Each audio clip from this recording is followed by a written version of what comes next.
താൽക്കാലികമായ ഒരു ജീവിത പ്രശ്നം പെട്ടെന്ന് പരിഹരിച്ച് കിട്ടുക മാത്രമാണെങ്കിൽ കുറച്ച് താമസം വരും.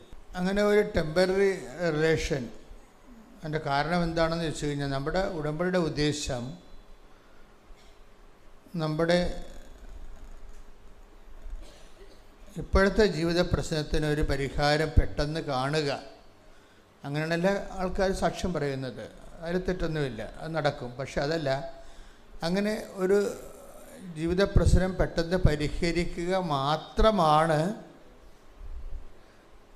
ഉടമ്പടി എടുക്കുന്നവരുടെ ഉദ്ദേശമെങ്കിൽ ഉടമ്പടി ശരിക്കും താമസിക്കും, ഒരു സംശയമില്ല. ചില ആൾക്കാരുടെ ഉടമ്പടിയെങ്കിലും വളരെ താമസിക്കുന്നുണ്ട്, ഞങ്ങൾ പ്രതീക്ഷിക്കുന്നതിനേക്കാൾ കൂടുതൽ താമസിക്കുന്നുണ്ട്. ഞാൻ തന്നെ അത്ഭുതപ്പെടും, അത്രയും താമസിക്കേണ്ട കാര്യമില്ലല്ലോ എന്ന് ഓർക്കും.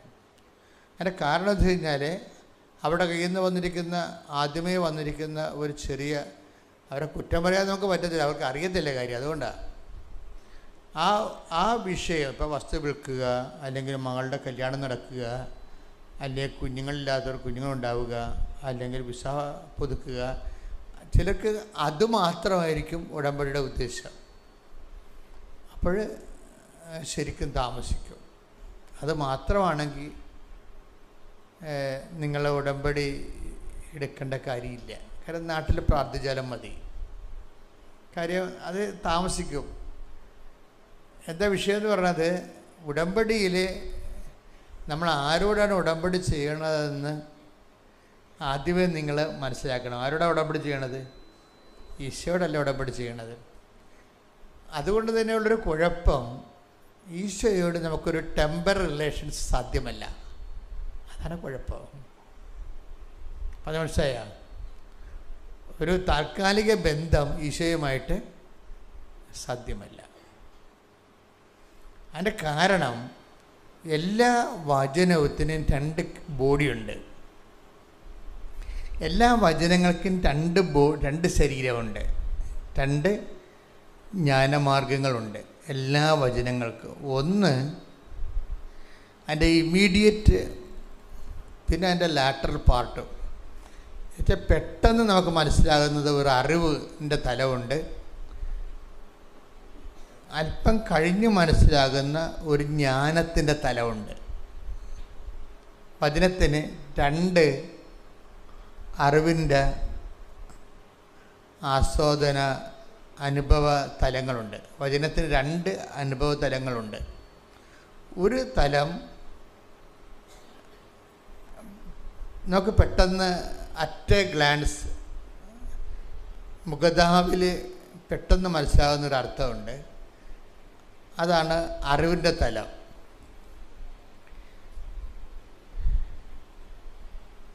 കുറച്ച് കഴിഞ്ഞ് മനസ്സിലാകുന്ന ഒരർത്ഥമുണ്ട്, അതാണ് ജ്ഞാനത്തിൻ്റെ തലം. ഈടുറ്റ വചന ഉപാസകരെ ജ്ഞാനതലത്തിന് കൂടി പ്രാധാന്യം കൊടുക്കും. അല്ലാതെ കാര്യമാത്ര പ്രസക്തർ ഇപ്പോഴുള്ള വിഷയത്തിനെ പ്രാധാന്യം കൊടുക്കത്തുള്ളൂ. ഇപ്പം ഈശോ പറഞ്ഞിട്ട് ഒരു വചനം പറഞ്ഞത്, ഞാൻ ഈ ചെയ്തത് എന്താണെന്ന് ഇപ്പം മനസ്സിലാവത്തില്ല, പിന്നീട് മനസ്സിലാവും. അപ്പം മനസ്സിലാക്കേണ്ട രണ്ട് തലമുണ്ട്. ഇപ്പം മനസ്സിലാക്കണ കാര്യമുണ്ട്, പിന്നീട് മനസ്സിലാക്കണ കാര്യമുണ്ട്. അപ്പോൾ ഈ പിന്നീട് മനസ്സിലാക്കണമെന്ന് പറയുമ്പോൾ ഈ ആൾ ക്രിസ്തു ജ്ഞാന ഉപാസകയായി ഇങ്ങനെ ക്രിസ്തുവിനെ ഫോളോ ചെയ്തുകൊണ്ടേയിരിക്കണം. അല്ലാതെ ഓൾറെഡി സഡൻ ഒരു ജോലിയില്ല എന്നും പറഞ്ഞുകൊണ്ട് കർത്താവിൻ്റെ കവന്നടിച്ച് വീണ് കിട്ടിയാൽ കിട്ടി, പോയെന്നും പറഞ്ഞ് അതോടുകൂടി ആ ചാപ്റ്റർ ക്ലോസ് ചെയ്ത് പോകുന്നവരില്ലേ, അവരെ സംബന്ധിച്ചിടത്തോളം ദൈവത്തിന് നിങ്ങളെ വിശ്വസിക്കാൻ നിങ്ങൾ സമയം കൊടുക്കണ്ടേ? ഇതാണ് വിഷയം. ദൈവത്തിന് നിങ്ങളെ ഒന്ന് വിശ്വസിക്കാൻ ദൈവത്തിന് നിങ്ങൾ സമയം കൊടുക്കണം. നമ്മൾ ദൈവത്തെ വിശ്വസിക്കണം അല്ലെന്ന് ഞാൻ എപ്പോഴും നിങ്ങളോട് പറഞ്ഞിട്ടുണ്ട് കാര്യം. ദൈവത്തിന് നിങ്ങളെ വിശ്വസിക്കാൻ നിങ്ങൾ ദൈവത്തിന് സമയം കൊടുക്കണം. അതിനെന്ത് ചെയ്യും? അതിൻ്റെ ലാറ്റർ പാർട്ട് ഇപ്പം നിങ്ങൾക്ക് മനസ്സിലാവത്തില്ല, പിന്നീട് മനസ്സിലാകുന്ന എന്ന് ഈശോ പറയുമ്പോൾ ഒരു കണ്ടിന്യൂ റിലേഷനാണ് ഈശോ ഉദ്ദേശിക്കുന്നത്. അല്ലാതെ ഒരു താൽക്കാലിക വീടില്ല, ജോലിയില്ല, വിവാഹമില്ല എന്നും പറഞ്ഞുള്ള താൽക്കാലിക റിലേഷൻസ് ഈശോയുമായിട്ട് സാധ്യമല്ല. അത് ആണ് എൻ്റെ ഒരു ഗുഡൻസ്. നിങ്ങളൊരു കണ്ടിന്യൂ റിലേഷനെയാണ് ഈശോയുമായിട്ട് മുന്നോട്ട് പോകണമെന്നുണ്ടെങ്കിൽ നിങ്ങൾ ആദ്യമേ ചില നിലപാടുകൾ എടുക്കണം. എന്താണ്? ഞാൻ ഈ പറയുന്ന വിഷയം എനിക്ക് തന്നെ ഗുണമോ എനിക്ക് തന്നെ ദോഷമോ എന്ന് എനിക്കറിയത്തില്ല. പക്ഷേ എനിക്ക് ഒന്നറിയാം, ഞാൻ ഈ വിഷയം കിട്ടിയാലും കിട്ടിയില്ലെങ്കിലും ഞാൻ നിൻ്റെ കൂടെ തന്നെ നിൽക്കും. അതാണ് നമുക്കെടുക്കാവുന്നൊരു നിലപാട്. മനസ്സിലായില്ലേ? അത് ബുദ്ധിപൂർവമായൊരു നിലപാടാണ്. കാര്യം കർത്താവുമായിട്ട് നമുക്കൊരു ടെമ്പററി റിലേഷൻസ് സാധ്യമല്ലാത്തത് കൊണ്ടാണ്. അപ്പോൾ എൻ്റെ വിഷയം കിട്ടിയാലും എൻ്റെ ജപ്തി നടപടി ആണിപ്പോൾ എനിക്കുള്ളത്, അത് മാറിയാലും മാറിയില്ലേലും ഞാൻ നിന്നെ തന്നെ സേവിച്ച് നിൻ്റെ കൂടെ തന്നെ നിൽക്കും എന്ന് ഇപ്പം അച്ഛൻ പറഞ്ഞത് കൊണ്ടല്ല നിങ്ങൾ പറയേണ്ടത്. നിങ്ങളതൊരു തീരുമാനമായിട്ട് എടുക്കണം മനസ്സിൽ. അതിന് എന്താണ് അടിസ്ഥാനമെന്ന് നിങ്ങൾ എന്നോട് ചോദിച്ചാൽ ജനകോടികളുടെ യേശു അനുഭവം തന്നെയാണ്. ഈശോനെ അനുഭവിച്ചിട്ടുള്ളവർ അങ്ങോട്ടങ്ങോട്ട് ചെല്ലുന്തോറും കുറച്ചുകൂടി റിലേഷൻസ് മധുരതരമാകാൻ സാധ്യതയുണ്ട്. നിങ്ങളെ പെട്ടെന്ന് കിട്ടുന്ന വിഷയത്തിൽ ആസ്പദമാക്കിയിട്ട് ഇനി വേറെ ഒരു ജ്ഞാനം പറഞ്ഞു തരാനുള്ളത്, ഇപ്പം നിങ്ങൾ എടിപിടി എന്നും പറഞ്ഞൊരു വിഷയത്തിന് കർത്താവിൻ്റെ അടുത്ത് തിരുസന്നിധി വന്നു, ചിലപ്പോൾ അപ്പം തന്നെ അതിന് മറുപടി ഉണ്ടാവും. അത് അത്ര നല്ല കാര്യമല്ല ശരിക്കും പറഞ്ഞാൽ അപ്പം തന്നെ മറുപടി ഉണ്ടാകണത്. അതിൻ്റെ അപ്പം തന്നെ മറുപടി ഉണ്ടാകുന്ന ഒരു കാര്യം, ദൈവം നിന്നെ വിശ്വസിക്കണില്ല എന്ന് കൂടി അതിന് അർത്ഥമുണ്ട്. കാര്യം എന്താണ്? നിനക്ക് നിൻ്റെ ഈ വിഷയത്തിന് ഇപ്പം സമാധാനം തന്നില്ലെങ്കിൽ നീ 4 കാലം വീണ് ഓടുവെന്നും അടുത്ത ആഴ്ച നീ കർത്താവിൻ്റെ തിരുസന്നിധിയിൽ മാഞ്ഞു പോകുമെന്നും ദൈവത്തിന് അറിയാം. അപ്പം അങ്ങനെ പോകാതിരിക്കാൻ വേണ്ടി ചില സമയത്ത് ഒറ്റയടിക്ക് കർത്താവ് പടപടാന്ന് 1-2 അനുഗ്രഹങ്ങൾ അങ്ങോട്ട് തരും. പിന്നെ ഒരു ഗ്യാപ്പ് ഉണ്ടാകും ചിലപ്പോൾ. ചിലർക്ക് ദൈവം നേരത്തെ, ഇപ്പോൾ ഓളോടെ ഇവിടെ വരുന്നവരെല്ലാം ഫ്രഷ് ഹാൻഡ്സ് അല്ലല്ലോ. നേരത്തെ ദൈവമായിട്ട് കുറച്ച് അനുഭവ സമ്പത്തുള്ള ആൾക്കാരാണെങ്കിൽ, നേരത്തെ കർത്താവുമായിട്ട് കുറച്ച് അനുഭവ സമ്പത്തുള്ളവരാണെങ്കിൽ ചിലപ്പോൾ ലാഗ് ചെയ്യാൻ സാധ്യതയുണ്ട്. ഉടമ്പടി ഉടനടി പരിഹാരമാണ്, അതിന് മാറ്റമൊന്നുമില്ല. അത് നമ്മളെല്ലാ ദിവസവും സാക്ഷ്യം കേട്ടുകൊണ്ടിരിക്കുന്നതാണ്. എങ്കിലും എല്ലാവർക്കും ആ തൊപ്പി ചേരത്തില്ല. നേരത്തെ കർത്താവുമായിട്ടൊക്കെ കുറച്ച് ബന്ധവും അടുപ്പവും ഒക്കെ ഉള്ള ആൾക്കാരാണെങ്കിൽ നിങ്ങൾ പെട്ടെന്നൊരു അനുഭവം നോക്കേണ്ട കാര്യമില്ല. എന്താ വെച്ചാൽ കർത്താവ് നീ നിൽക്ക്, നിന്നെ എനിക്കറിയാം, എനിക്ക് നിന്നെ അറിയാം, നിനക്ക് എന്നെ അറിയാം, നീ നിൽക്കെന്ന് പറയും. അപ്പോൾ ഒരു അനുഗ്രഹം ബ്ലോക്ക് ചെയ്യുകയോ താമസം ചെയ്ത് കഴിഞ്ഞാൽ അതിൻ്റെ അർത്ഥം നീ നിൽക്ക് എന്നതിൻ്റെ അർത്ഥം. എനിക്ക് നിന്നോട് കൂടുതൽ സംസാരിക്കാനും ഇൻട്രാക്ട് ചെയ്യാനും ഈ ക്യാഷ് ആൻഡ് കൈൻഡിൻ്റെ മെറ്റീരിയൽ ബെനഫിറ്റ്സിൻ്റെ അപ്പുറത്ത് നമ്മൾ തമ്മിലൊരു മെറ്റഫോറിക്കൽ ആയിട്ടുള്ള റിലേഷൻസ് ഉണ്ട്. ഒരു വസ്തു വിഷയാതീതമായ ഒരു ആധ്യാത്മികതയുണ്ട്. വിഷയം താമസിക്കുമ്പോൾ ശ്രദ്ധിക്കണം, അത് വിഷയാതീതമായ ഒരു ആധ്യാത്മികതയിലേക്ക് കർത്താവ് അത് അംഗീകരിച്ചിട്ടുണ്ടെന്നാണ് എൻ്റെ അർത്ഥം. അത് വളരെ നിസ്സാര കാര്യമല്ല. കഴിഞ്ഞ ദിവസം ഞാൻ നമ്മുടെ അലക്സച്ചനില്ലേ, അലക്സച്ചൻ്റെ പള്ളിയിലെ ഒരു പോപ്പുലർ മിഷൻ ധ്യാനം നടന്ന്. അപ്പം അച്ഛൻ എന്നോട് പറഞ്ഞ് ധ്യാനം കഴിയുമ്പോൾ ഒരു സമാപന സന്ദേശം കൊടുക്കണമെന്ന് പറഞ്ഞു. അപ്പം ഞാൻ അച്ഛൻ്റെ പള്ളിയിൽ സന്ധ്യയ്ക്ക് 7 മണിക്ക് പോയി. അപ്പം സമാപന സന്ദേശം വേണമെങ്കിൽ എനിക്കൊരു 1000 സമാപന സന്ദേശം കൊടുക്കാൻ പറ്റും. എൻ്റെ ജോലി തന്നെ ഇതാണല്ല, എത്രയോ വർഷമായി.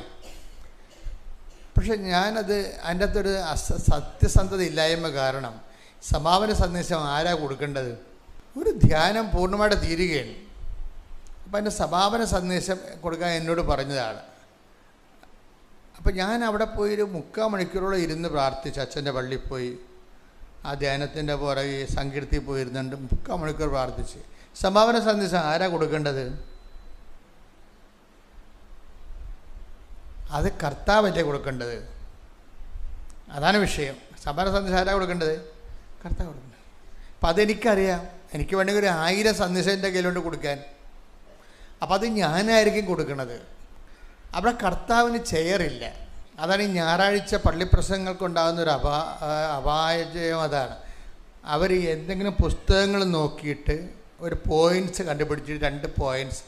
യൂറോപ്യൻ സഭ ഇരുന്ന് പോയതിൻ്റെ കാരണം സായിപ്പിൻ്റെ പോയിൻറ്റ്സാണ്.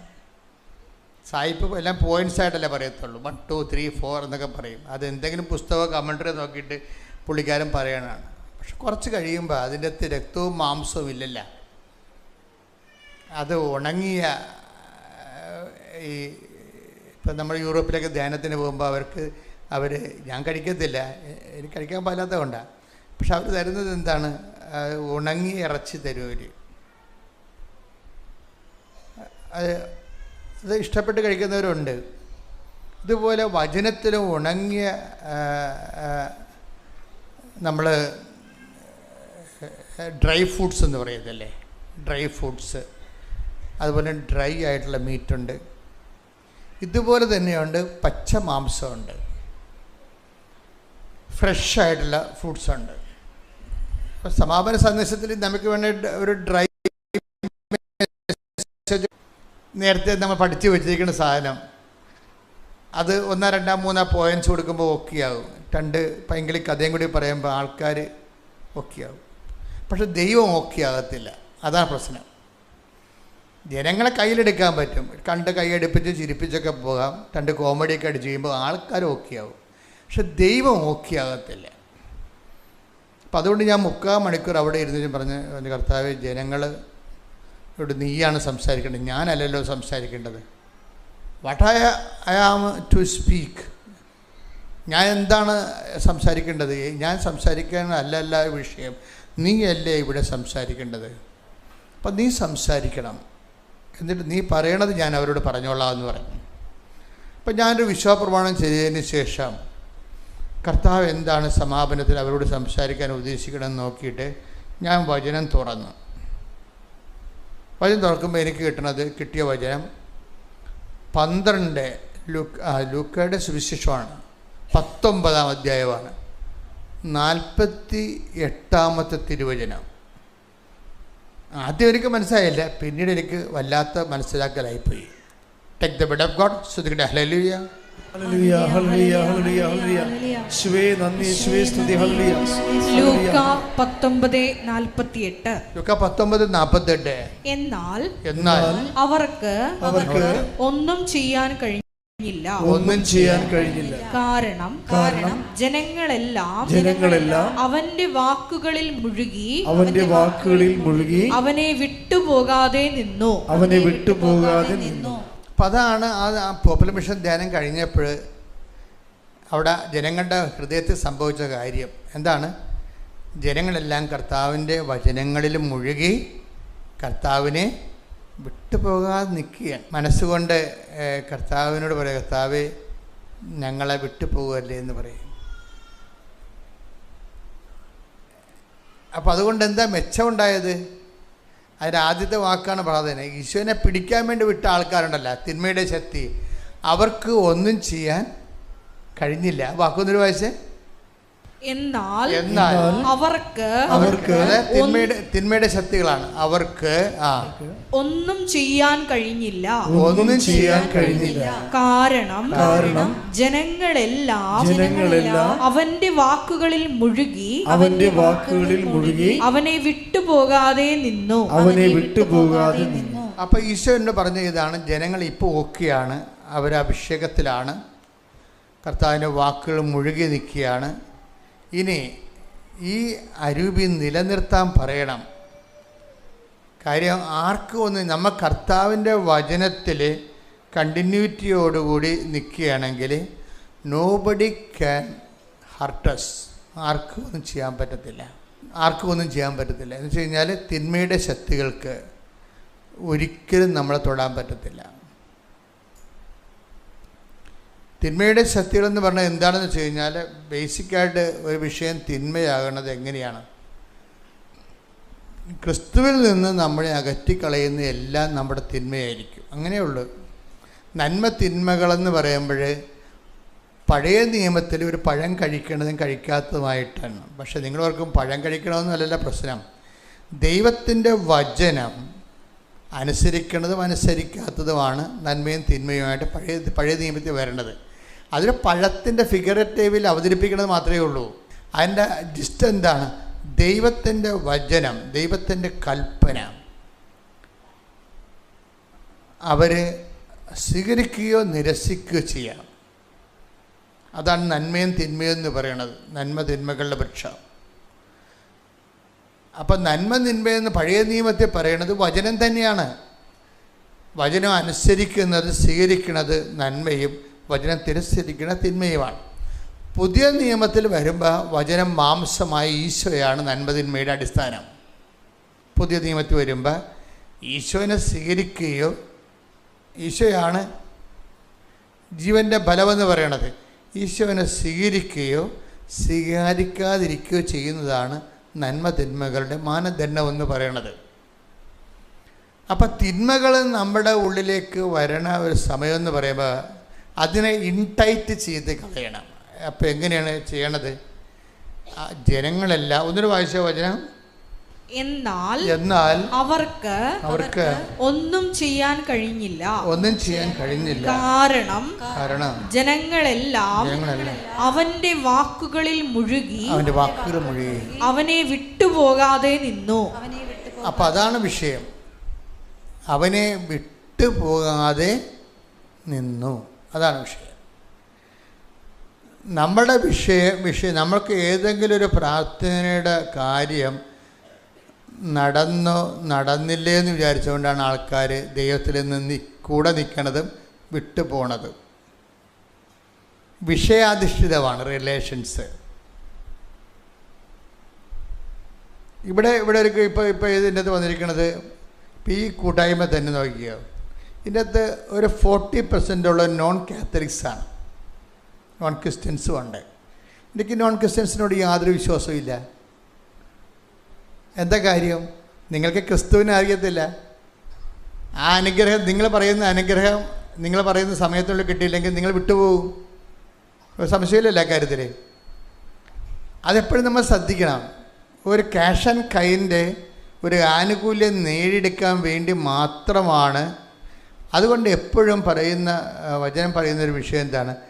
നിങ്ങൾ 15:26 എടുത്ത് 1 കൊരിന്ത്യൻസിന്റെ സ്തുതിക്കട്ടെ. ഹല്ലേലൂയ ഹല്ലേലൂയ ഹല്ലേലൂയ ഹല്ലേലൂയ. യേശുവേ നന്ദി, യേശുവേ സ്തുതി. ഹല്ലേലൂയ.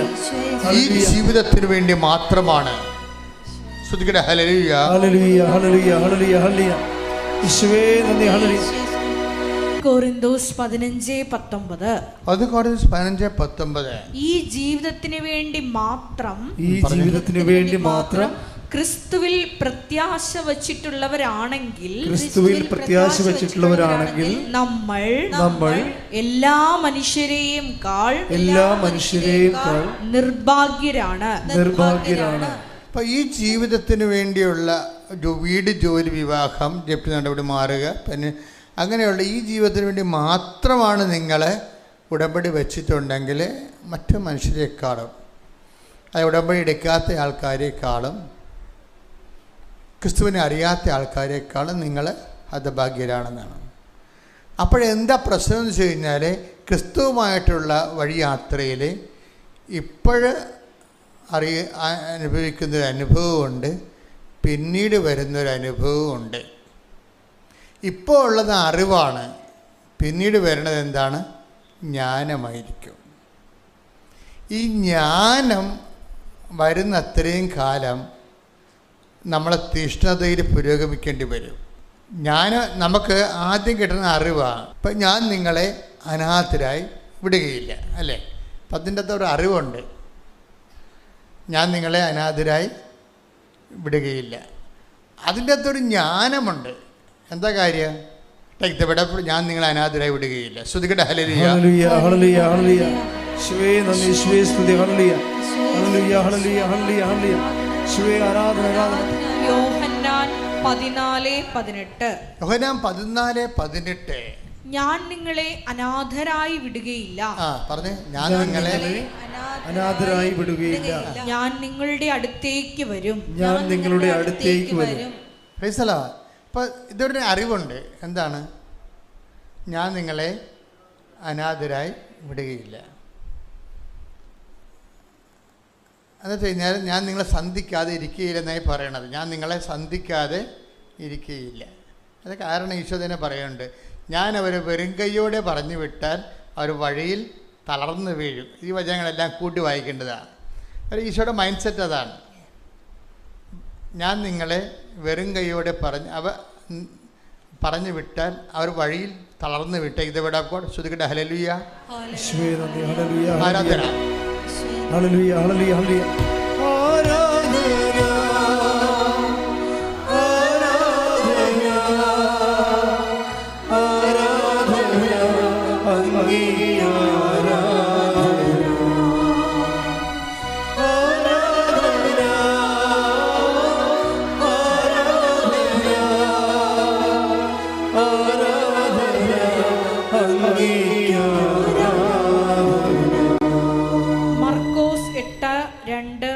തിരുവചനങ്ങൾ. മർക്കോസ് 8:2. ഈ ജനക്കൂട്ടത്തോട് എനിക്ക് അനുകമ്പ തോന്നുന്നു. ഇവർ 3 ദിവസമായി എന്നോട് കൂടെയാണ്. അവർക്ക് ഭക്ഷിക്കാനൊന്നുമില്ല. അവരെ വിശപ്പോടെ വീട്ടിലേക്ക് പറഞ്ഞയച്ചാൽ വഴിയിൽ തളർന്നു വീണേക്കും. ഈ വിഷയം ഈശോ അഡ്രസ് ചെയ്യും, തീർച്ചയായിട്ടും അഡ്രസ് ചെയ്യും. അതായത് അവർക്ക് ഭക്ഷിക്കാൻ ഒന്നുമില്ല. അപ്പം അതിൻ്റെ അർത്ഥം എന്തൊക്കെ വരുന്നുണ്ട് അതിനകത്ത്? അവരെ ജോലി വരുന്നുണ്ടായിരുന്നു ഇല്ലേ? ജോലി വരുന്നില്ലേ? നിങ്ങളുടെ IELTSഉം നിങ്ങളുടെ OET എല്ലാം അതിൻ്റെ വരുന്നുണ്ട്. എന്താ കാര്യം? ജോലി ഇല്ലെങ്കിൽ നമുക്ക് പൈസ ഇല്ല. പൈസ ഇല്ലെങ്കിൽ ഭക്ഷണം മാത്രമല്ല പല കാര്യങ്ങളും ഉണ്ടാകാതിരിക്കും.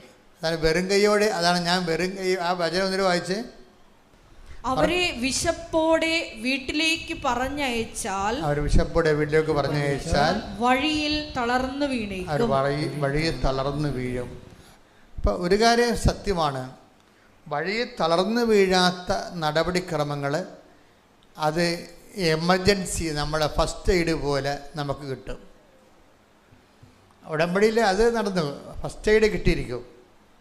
പക്ഷെ നിങ്ങൾ പല ആൾക്കാരും ഫസ്റ്റ് എയ്ഡിന് വേണ്ടി മാത്രമാണ് നിങ്ങളെ ക്രിസ്തുവിലെ നങ്കൂരം ഉറപ്പിക്കുന്നത്. അതാണ് പ്രശ്നം. അതുകൊണ്ടാണ് നമ്മൾ നേരത്തെ വായിച്ചത്, നിങ്ങൾ ഈ ജീവിതത്തിന് വേണ്ടി മാത്രമാണ്, ജോലിക്ക് വേണ്ടി മാത്രമാണ്, വിവാഹം ഒക്കാൻ വേണ്ടി മാത്രമാണ്, വീടിന് ലോൺ പാസ്സാകാൻ വേണ്ടി മാത്രമാണ്, രോഗം സുഖപ്പെടാൻ വേണ്ടി മാത്രമാണ് നിങ്ങൾ യേശുക്രിസ്തുവിൽ. അതാണ് യേശുക്രിസ്തു എന്ന് പറയുമ്പോൾ വിഷയം മാറും. വേറെ ആരിലും പ്രത്യാശ വെക്കണവരല്ല യേശുക്രിസ്തു പ്രത്യാശ വയ്ക്കുന്നവർ.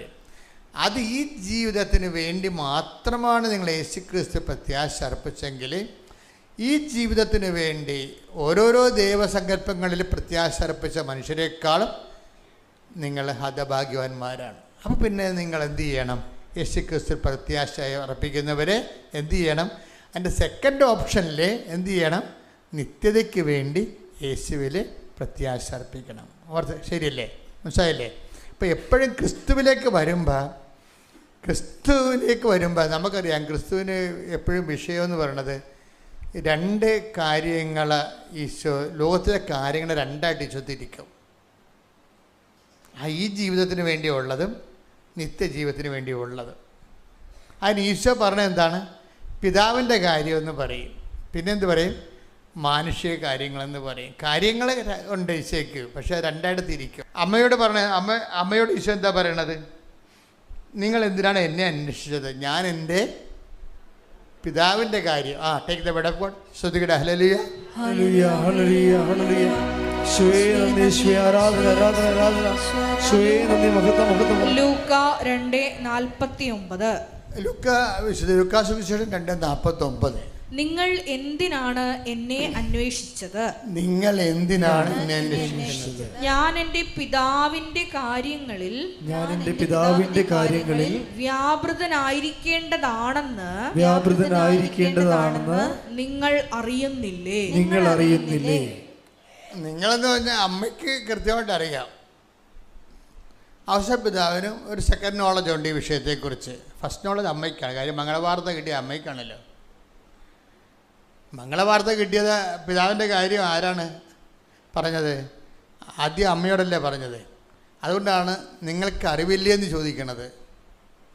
ഞാൻ എൻ്റെ പിതാവിൻ്റെ കാര്യത്തിൽ വ്യാപൃതനായിരിക്കേണ്ടവരാണ്, നിങ്ങൾക്ക് അറിവില്ലേ? അപ്പോൾ ഈശോയെക്കുറിച്ചുള്ള അറിവിൽ ഒരറിവെന്താണ്? ബേസിക് അറിവെന്താണ്? ഈ അന്വേഷിക്കുന്ന ആൾക്കാർ ശ്രദ്ധിക്കണം. നിങ്ങൾ എന്തിനാണ് എന്നെ അന്വേഷിച്ചത് എന്ന് വെച്ചാൽ, എന്തിനാണ് എന്നെ അന്വേഷിച്ചതെന്ന് ചോദിച്ചു കഴിഞ്ഞാൽ, എന്നെ അന്വേഷിക്കണത് എന്തിനായിരിക്കണം എന്നാണ് ഈശോ പറയണത്. പറഞ്ഞ മനസ്സിലായ? എന്നെ അന്വേഷിക്കണത് എന്തിന് ആയിരിക്കണം? എന്തിനാണ് അന്വേഷിക്കേണ്ടത്? പിതാവിൻ്റെ കാര്യങ്ങളെക്കുറിച്ച് എന്നെപ്പോലെ വ്യാപൃതനാകാൻ വേണ്ടിയാണ് നിങ്ങൾ എന്നെ അന്വേഷിക്കേണ്ടത്. ഓക്കെ അല്ലേ? മനസ്സിലായ? വളരെ ശ്രദ്ധിക്കണം. നിങ്ങൾ എന്തിനാണ് എന്നെ അന്വേഷിച്ചത് എന്ന് ചോദിച്ചാൽ അതിൻ്റെ അർത്ഥം എന്താണ്? നിങ്ങൾ എന്തിനു വേണ്ടി എന്നെ അന്വേഷിക്കണം? എന്തിനു വേണ്ടി അന്വേഷിക്കണം? എന്നെപ്പോലെ നിങ്ങളും പിതാവിൻ്റെ കാര്യത്തിൽ വ്യാപൃതയാകാൻ വേണ്ടിയാണ് എന്നെ അന്വേഷിക്കേണ്ടത്. ഓക്കെ അല്ലേ? ഇനി ഒരു വിഷയം എന്ന് പറയണത്, വേറെ അപ്പം വർദ്ധിപ്പിച്ചതിൻ്റെ പിറ്റേ ദിവസം ആൾക്കാർ വട്ടിയും കൊട്ടയും എടുത്ത് പഴയ ഓർമ്മയ്ക്ക് ഈശോൻ്റെ അടുത്ത് വന്നായിരുന്നു. അപ്പം വർദ്ധിപ്പിച്ച ഒരു ദിവസം സന്ധ്യക്കായിരുന്നു, വൈകുന്നേരം ആയപ്പോഴാണ്. കുറേ ആൾക്കാർ ഭക്ഷണം കഴിച്ച് കുറേ ആൾക്കാർ വീട്ടിൽ കൊണ്ടുപോയി. വീട്ടിൽ കൊണ്ട് രാത്രി അവർ സപ്പറെല്ലാം കഴിഞ്ഞതിന് ശേഷം പറഞ്ഞു, നാളെ അവൻ രാവിലെ അപ്പം വർദ്ധിപ്പിക്കും, അതുകൊണ്ട് നമുക്ക് വെളുപ്പിന് കിട്ടണ വണ്ടിക്ക് പോയേക്കാന്ന് പറഞ്ഞ് ഓട്ടോറിക്ഷയും പിടിച്ചിട്ട് ആൾക്കാർ വന്നിരിക്കുകയാണ്. അപ്പോഴേ ഈശോ പറഞ്ഞൊരു വാക്കുണ്ട്, നിങ്ങൾ എന്തിനാണ് എന്നെ അന്വേഷിക്കണതെന്ന് എനിക്ക് അറിയാം. Take the word of God. ശ്രുതികട ഹല്ലേലൂയ, ഹല്ലേലൂയ, ഹല്ലേലൂയ. യേശുവേ നന്ദി, യേശുവേ ആരാധന, യേശുവേ നന്ദി, മഹത്വം, മഹത്വം, മഹത്വം. ഹല്ലേലൂയ, ഹല്ലേലൂയ, ഹല്ലേലൂയ, ഹല്ലേലൂയ, ഹല്ലേലൂയ.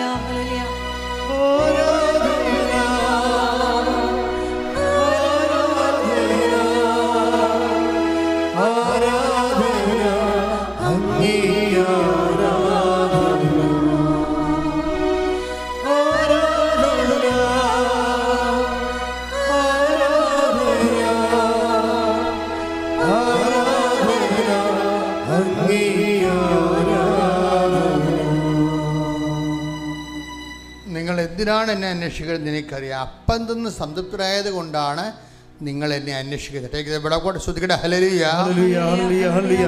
യേശുവേ നന്ദി, യേശുവേ സ്തുതി, ഹല്ലേലൂയ. യേശുവേ മഹത്വം, മഹത്വം, മഹത്വം, മഹത്വം, മഹത്വം. ഹല്ലേലൂയ, ഹല്ലേലൂയ, ഹല്ലേലൂയ, ഹല്ലേലൂയ. യേശുവേ നന്ദി, ഹല്ലേലൂയ, ഹല്ലേലൂയ. ആരാധന, ആരാധന, യേശുവേ ആരാധന. കരങ്ങൾ വീശി ആരാധന, ആരാധന, യേശുവേ ആരാധന. സ്നേഹമേ ആരാധന, ആരാധന, ആരാധന, സ്നേഹമേ ആരാധന, ആരാധന. യോഹന്നാന്റെ സുവിശേഷം 6:26. യോഹന്നാൻ 6:26. യേശു പ്രതിവചിച്ചു, സത്യം സത്യമായി ഞാൻ നിങ്ങളോട് പറയുന്നു, സത്യം സത്യമായി ഞാൻ നിങ്ങളോട് പറയുന്നു, അടയാളങ്ങൾ കണ്ടതുകൊണ്ടല്ല അപ്പം ഭക്ഷിച്ച് തൃപ്തരായതുകൊണ്ടാണ് നിങ്ങൾ എന്നെ അന്വേഷിക്കുന്നത്. അപ്പം ഈശോനെ അന്വേഷിക്കുന്ന ആൾക്കാരെ രണ്ട് തരത്തിൽ തിരിക്കാൻ പറ്റും. എന്താണ്? ഒന്ന്, അപ്പം ഭക്ഷിച്ച് തൃപ്തരായതുകൊണ്ട് അടയാളം. അപ്പം അവിടുത്തെ അടയാളം എന്ന് പറയുന്നത് അപ്പം ഭക്ഷിക്കുന്നതല്ല, ഈശോ ദൈവരാജ്യത്തിൻ്റെ അടയാളം എന്ന രീതിയിലാണ്, നിത്യതയുടെ അടയാളമാണ്. ഈശോ കാണിക്കുന്ന അത്ഭുതങ്ങളെല്ലാം നിത്യതയുടെ മുന്നാസ്വാദനങ്ങളാണ്. അതുകൊണ്ടാണ് പറയണത്, പിതാക്കന്മാർ മരുഭൂമി വെച്ച് മന്ന ഭക്ഷിച്ചു, അവർ മരിച്ചു. അതുപോലെ അല്ല ഈ അപ്പമെന്ന്. ഈ അപ്പം ഭക്ഷിക്കുന്ന നിത്യം ജീവിക്കുമെന്നാണ്. അത് ഏതപ്പത്തെക്കുറിച്ചാണ് പറയണത്? കർത്താവ് ഭാഗിച്ചു കൊടുത്ത അത്ഭുതത്തിൻ്റെ അപ്പത്തെക്കുറിച്ചല്ല പറയണത്, കർത്താവിൻ്റെ ശരീരം തന്നെയായ പരിശുദ്ധ കുർബാനയെക്കുറിച്ചാണ് പറയണത്. ഈ അപ്പം ഭക്ഷിക്കുന്നവൻ നിത്യം ജീവിക്കും. ലോകത്തിൻ്റെ ജീവന് വേണ്ടി ഞാൻ നൽകുന്ന അപ്പം എൻ്റെ ശരീരം തന്നെയാണ്. എൻ്റെ ശരീരം ഭക്ഷിക്കുന്നവൻ എന്നിലും ഞാൻ അവനിലും വസിക്കുന്നു. സജീവനായ പിതാവാണ് എന്നെ അയച്ചത്, പിതാവ് മൂലം ഞാൻ ജീവിക്കുന്നു. അതുപോലെ എന്നെ ഭക്ഷിക്കുന്നവൻ ഞാൻ മൂലം ജീവിക്കും. അപ്പോൾ അതാണ് വിഷയം. അതിൻ്റെ അടയാളമാണ്, എന്നെ ഭക്ഷിക്കുന്നവൻ ഞാൻ മൂലം ജീവിക്കും.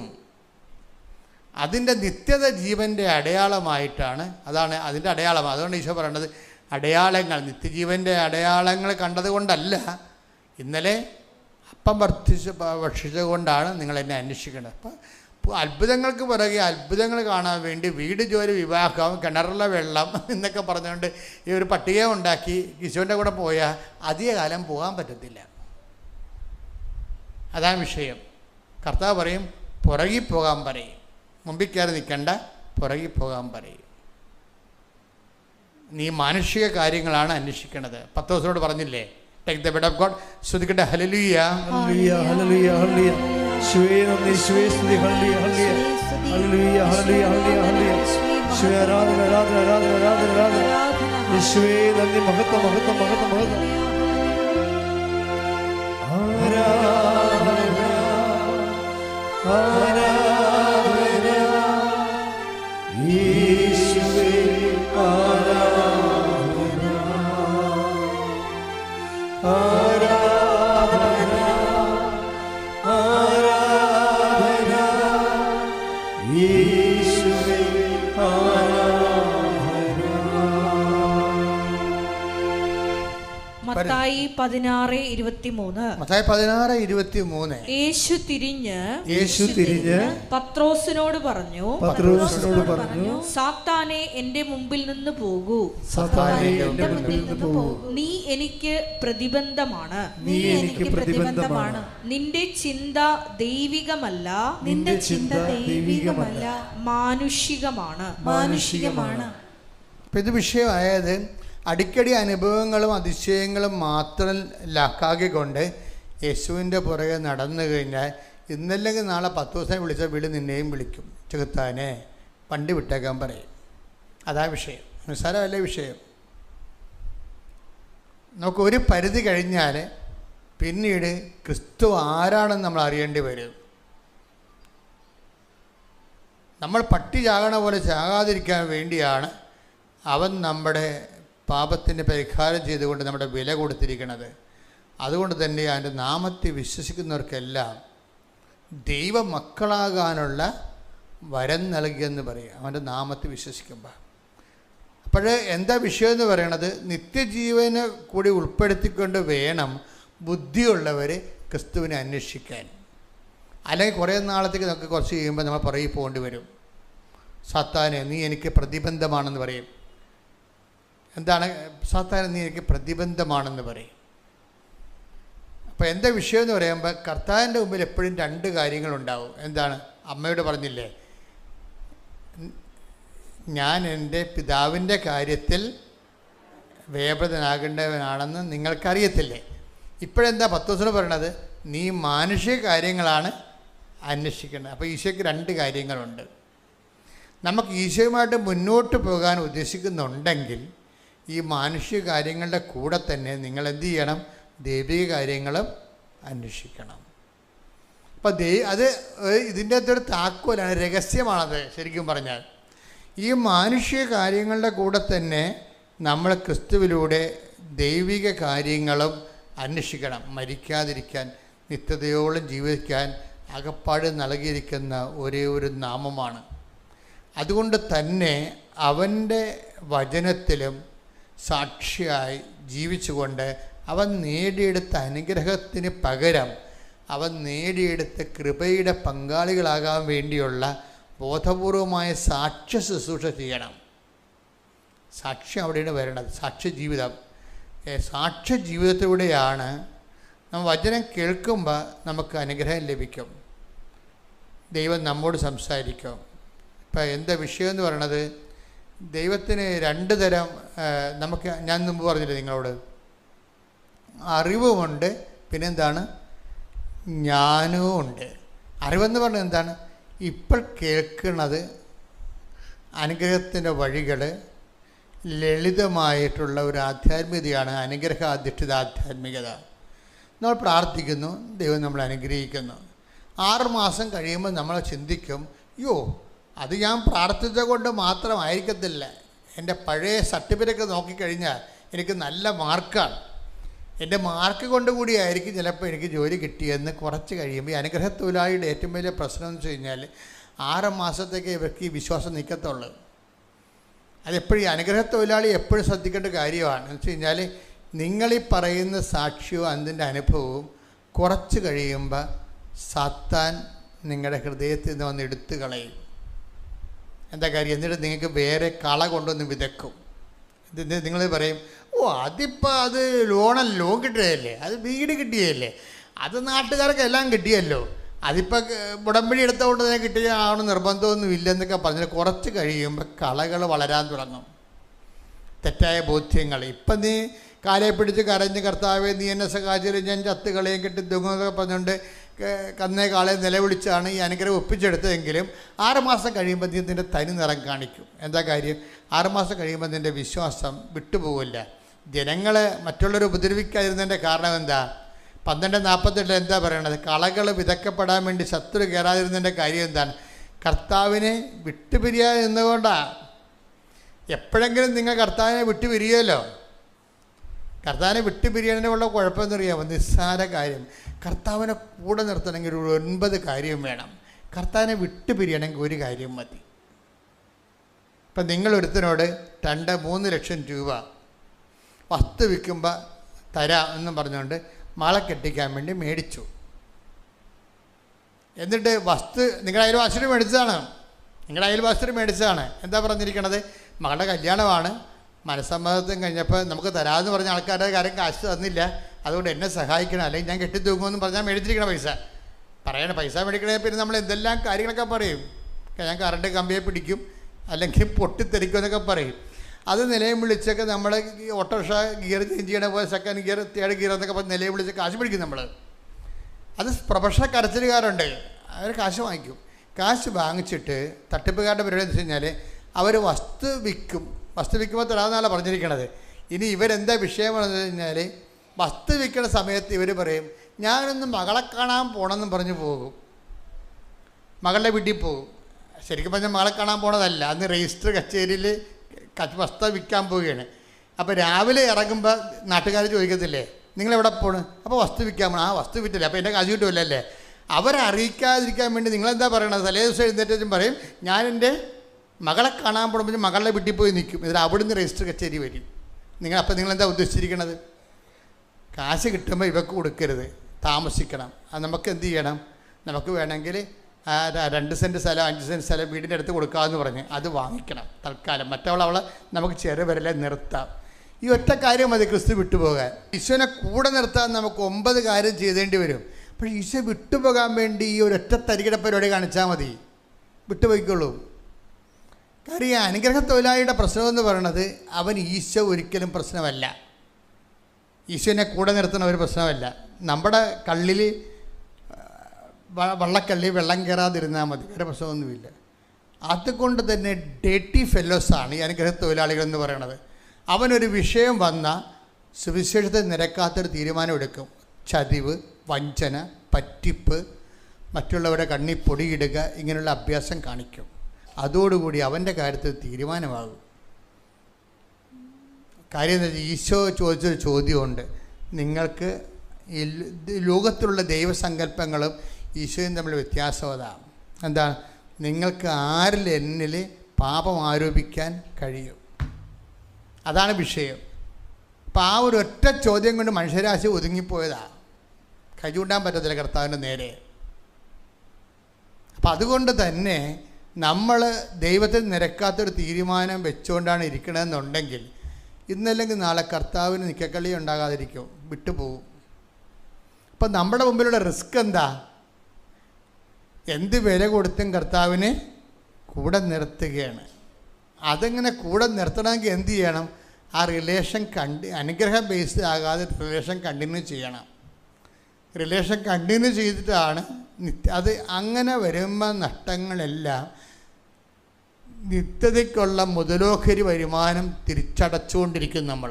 നിത്യത ഒരിക്കലും നിങ്ങൾക്കത് സൗജന്യ ദാനമാണെന്ന് ഞാൻ പറയത്തില്ല. സൗജന്യ ദാനമാണെന്ന് ഞാൻ എന്താ കാര്യം വെച്ച് കഴിഞ്ഞാൽ, രക്ഷാ നടപടി സൗജന്യമാണ്, കർത്താവ് ഏകപക്ഷീയമായി ചെയ്ത കാര്യമാണ്. പക്ഷെ അത് നമ്മുടെ അക്കൗണ്ടിലേക്ക് വരുന്നത് യേശുക്രിസ്തു ക്രൂശിക്കപ്പെട്ടു പാപത്തിൻ്റെ പരിഹാരം ചെയ്തു. ഇപ്പം ഗവൺമെൻറ് അവർ എടുത്ത ലോണുകളെല്ലാം ഗവൺമെൻറ് നിങ്ങൾ വസ്തുവിനും വിദ്യാഭ്യാസത്തിനും എടുത്ത ലോണെല്ലാം ഗവൺമെൻറ് എഴുതി തള്ളിയെന്ന് പറഞ്ഞ് ക്യാബിനറ്റ് തീരുമാനം ഉണ്ടാകും. ക്യാബിനറ്റ് തീരുമാനമുണ്ട്. എന്താണ്? ഗവൺമെൻറ് തിരിച്ചടച്ചോളാം, ബാങ്കിൽ നിങ്ങളെടുത്ത കാശ് ഗവൺമെൻറ് അടച്ചോളാം എന്നും പറഞ്ഞ് ക്യാബിനറ്റ് തീരുമാനം ഉണ്ടാകും. അപ്പോൾ നിങ്ങൾ കുറേ ഹാപ്പി ആവും. കാര്യം എന്താണ്? നമ്മൾ കൊടുക്കാനുള്ളത് ഗവൺമെൻറ് കൊടുത്തല്ലോ. ഉടനെ പാസ്ബുക്ക് എടുത്തുകൊണ്ട് ബാങ്കിൽ ചെന്നാൽ കിട്ടുമോ? അത് കിട്ടത്തില്ല. അവർ വരെ ഗവൺമെൻറ് തീരുമാനം എടുത്തതേ ഉള്ളൂ, അടച്ചിട്ടില്ലെന്ന് പറയും. അവരുടെ പ്രോസസ്സ് നിങ്ങളുടെ അക്കൗണ്ടിലേക്ക് ആ പൈസ വരണം.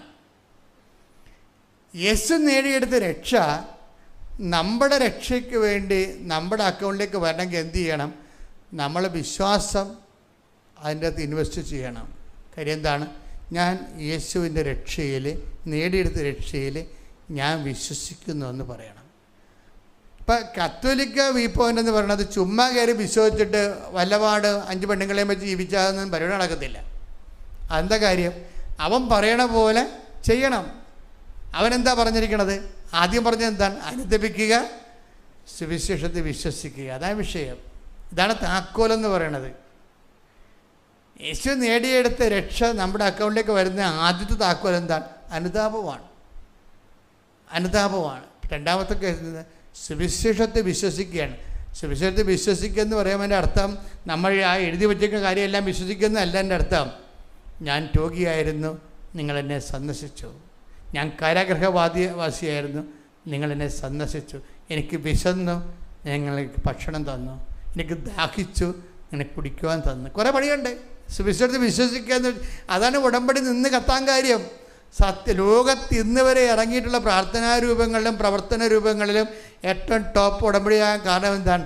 ഇത് കർത്താവ് പറഞ്ഞ വാക്കുകൾ അക്ഷരം പ്രതി ജനങ്ങൾ ഏറ്റെടുത്ത് നടപ്പിൽ വരുത്തുകയാണ്. അതിനിടയ്ക്ക് എന്ത് ത്യാഗം സഹിച്ചാലും ശരി, സഹിച്ചുകൊണ്ട് ദൈവം മനുഷ്യരെ സാക്ഷിയായിട്ട് ജീവിക്കണം. കൈയടിച്ച് സ്തുതിക്കട്ടെ. ഹല്ലേലൂയ.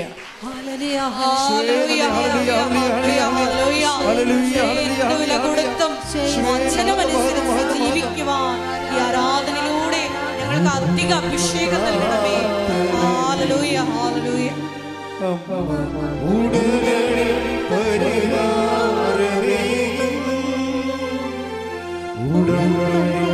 നേരവും ആരാധനയും സ്തുതിയും പുകഴ്ചയും. ഇതാണ് ഈ സത്യവചനം എന്ന് പറയുന്നതിൻ്റെ കാരണം. ആ കാരണം സത്യവചനം, ആ വചനത്തിൻ്റെ സത്യാവസ്ഥ മാത്രമേ സഭ പഠിപ്പിക്കത്തുള്ളൂ. അല്ലാതെ ലൂതറിനെ പോലെ ഫെയ്ത്ത് എലോൺ സഫിക്സ് എന്ന് പറയും. ലൂതർ എന്തുകൊണ്ടാണ് അങ്ങനെ പറഞ്ഞത്? ലൂതറിന് അങ്ങനെ പറയാനേ പറ്റത്തുള്ളൂ. അയാൾ പൗരോഹിത്യമെന്ന കൂദാശ സ്വീകരിച്ചുകൊണ്ടിരിക്കുമ്പോൾ തന്നെ അയാൾ കല്യാണം കഴിക്കാൻ തീരുമാനിച്ചു. അപ്പോൾ അയാളുടെ അഗ്ലിയായിട്ടുള്ള ജീവിതം കാരണം വിശുദ്ധ പ്രവർത്തികൾ കൂടെ വേണമെന്ന് പറയാൻ അയാൾക്ക് പറ്റത്തില്ല. അതാണ് വിഷയം. അതങ്ങനെ വ്യക്തിപരമായിട്ടുണ്ടാകുന്ന അപാജയങ്ങളെല്ലാം സുവിശേഷത്തിന് പുറത്ത് കെട്ടിവെച്ചിട്ട് തങ്ങളുടെ തെറ്റിന് ജാമ്യം എടുക്കാൻ വേണ്ടി നോക്കിയാൽ ജാമ്യം കിട്ടത്തില്ല. അതുകൊണ്ട് ഇതൊക്കെ സത്യസന്ധമായിട്ട് പഠിപ്പിക്കാനുള്ള സംവിധാനമുണ്ട്. അതാണ് സഭയെന്ന് പറയണത്. മനുഷ്യർക്ക് തെറ്റാത്ത രീതിയിൽ വചനങ്ങൾ പങ്കുവെക്കാൻ കഴിയണം. അതിനെന്ത് ചെയ്യണം? സത്യതിരുസഭ ഇവിടെ നിലനിൽക്കണം. സഭകളങ്ങനെ പലതുണ്ട്. ഓരോരുത്തരും വചനം കേട്ടിട്ട് ഓരോരുത്തരെ ഒരു കൂട്ടായ്മ ഉണ്ടായിക്കൊണ്ട് നടക്കും. അത് ഗ്രൂപ്പുകളെന്ന് പറയുന്നത് നമ്മളെ ക്രിസ്ത്യൻ ഗ്രൂപ്പുകളാണത്. അത് വേറെ ഗ്രൂപ്പൊന്നുമല്ല. ക്രിസ്ത്യൻ ഗ്രൂപ്പുകളൊക്കെ തിരുസഭയല്ല. തിരുസഭയാകണമെന്നുണ്ടെങ്കിൽ സത്യസുവിശേഷം അനാദികാലം വരെ ആ ചരിത്രാരംഭം മുതൽ തന്നെ കണ്ടിന്യൂ ചെയ്തു വരണം, യാതൊരുവിധ മാറ്റവുമില്ലാതെ. എൻ്റെ കൈവപ്പിലൂടെ നിനക്ക് ലഭിച്ച ദൈവികവരം ഊതിക്കത്തിക്കാൻ പൗലോസ് തിമോത്തിയോട് പറഞ്ഞില്ലേ? അപ്പം കൈവപ്പിലൂടെയാണ് ദൈവികവരം, കുദാശവരം കൈമാറി വരണത്. അതിന് ഒരു ക്രൊണോളജിക്കൽ ഹിസ്റ്റോറിക്കൽ കണ്ടിന്യൂറ്റി ഉണ്ടാകണം. ഒരു സഭകൾക്കും, കാത്തലിക് ചർച്ചും അപ്പോസ്തലിക് ചർച്ചുകളും അല്ലാതെ ഒരു സഭയ്ക്കും ഹിസ്റ്റോറിക്കൽ കണ്ടിന്യൂറ്റി ഇല്ല. അതുകൊണ്ട് തന്നെ അതൊന്നും സഭകളെ അല്ല. അവർക്ക് വേണ പേരൊക്കെ വിളിക്കാവേ. അതുകൊണ്ടാണ് നമ്മൾ സത്യസഭകളും ഗ്രൂപ്പുകളും തമ്മിൽ തിരിച്ചറിയണം. അങ്ങനെയാണ്. ശ്രുതികട ഹല്ലേലൂയ. ഹല്ലേലൂയ ഹല്ലേലൂയ ഹല്ലേലൂയ ഹല്ലേലൂയ ഹല്ലേലൂയ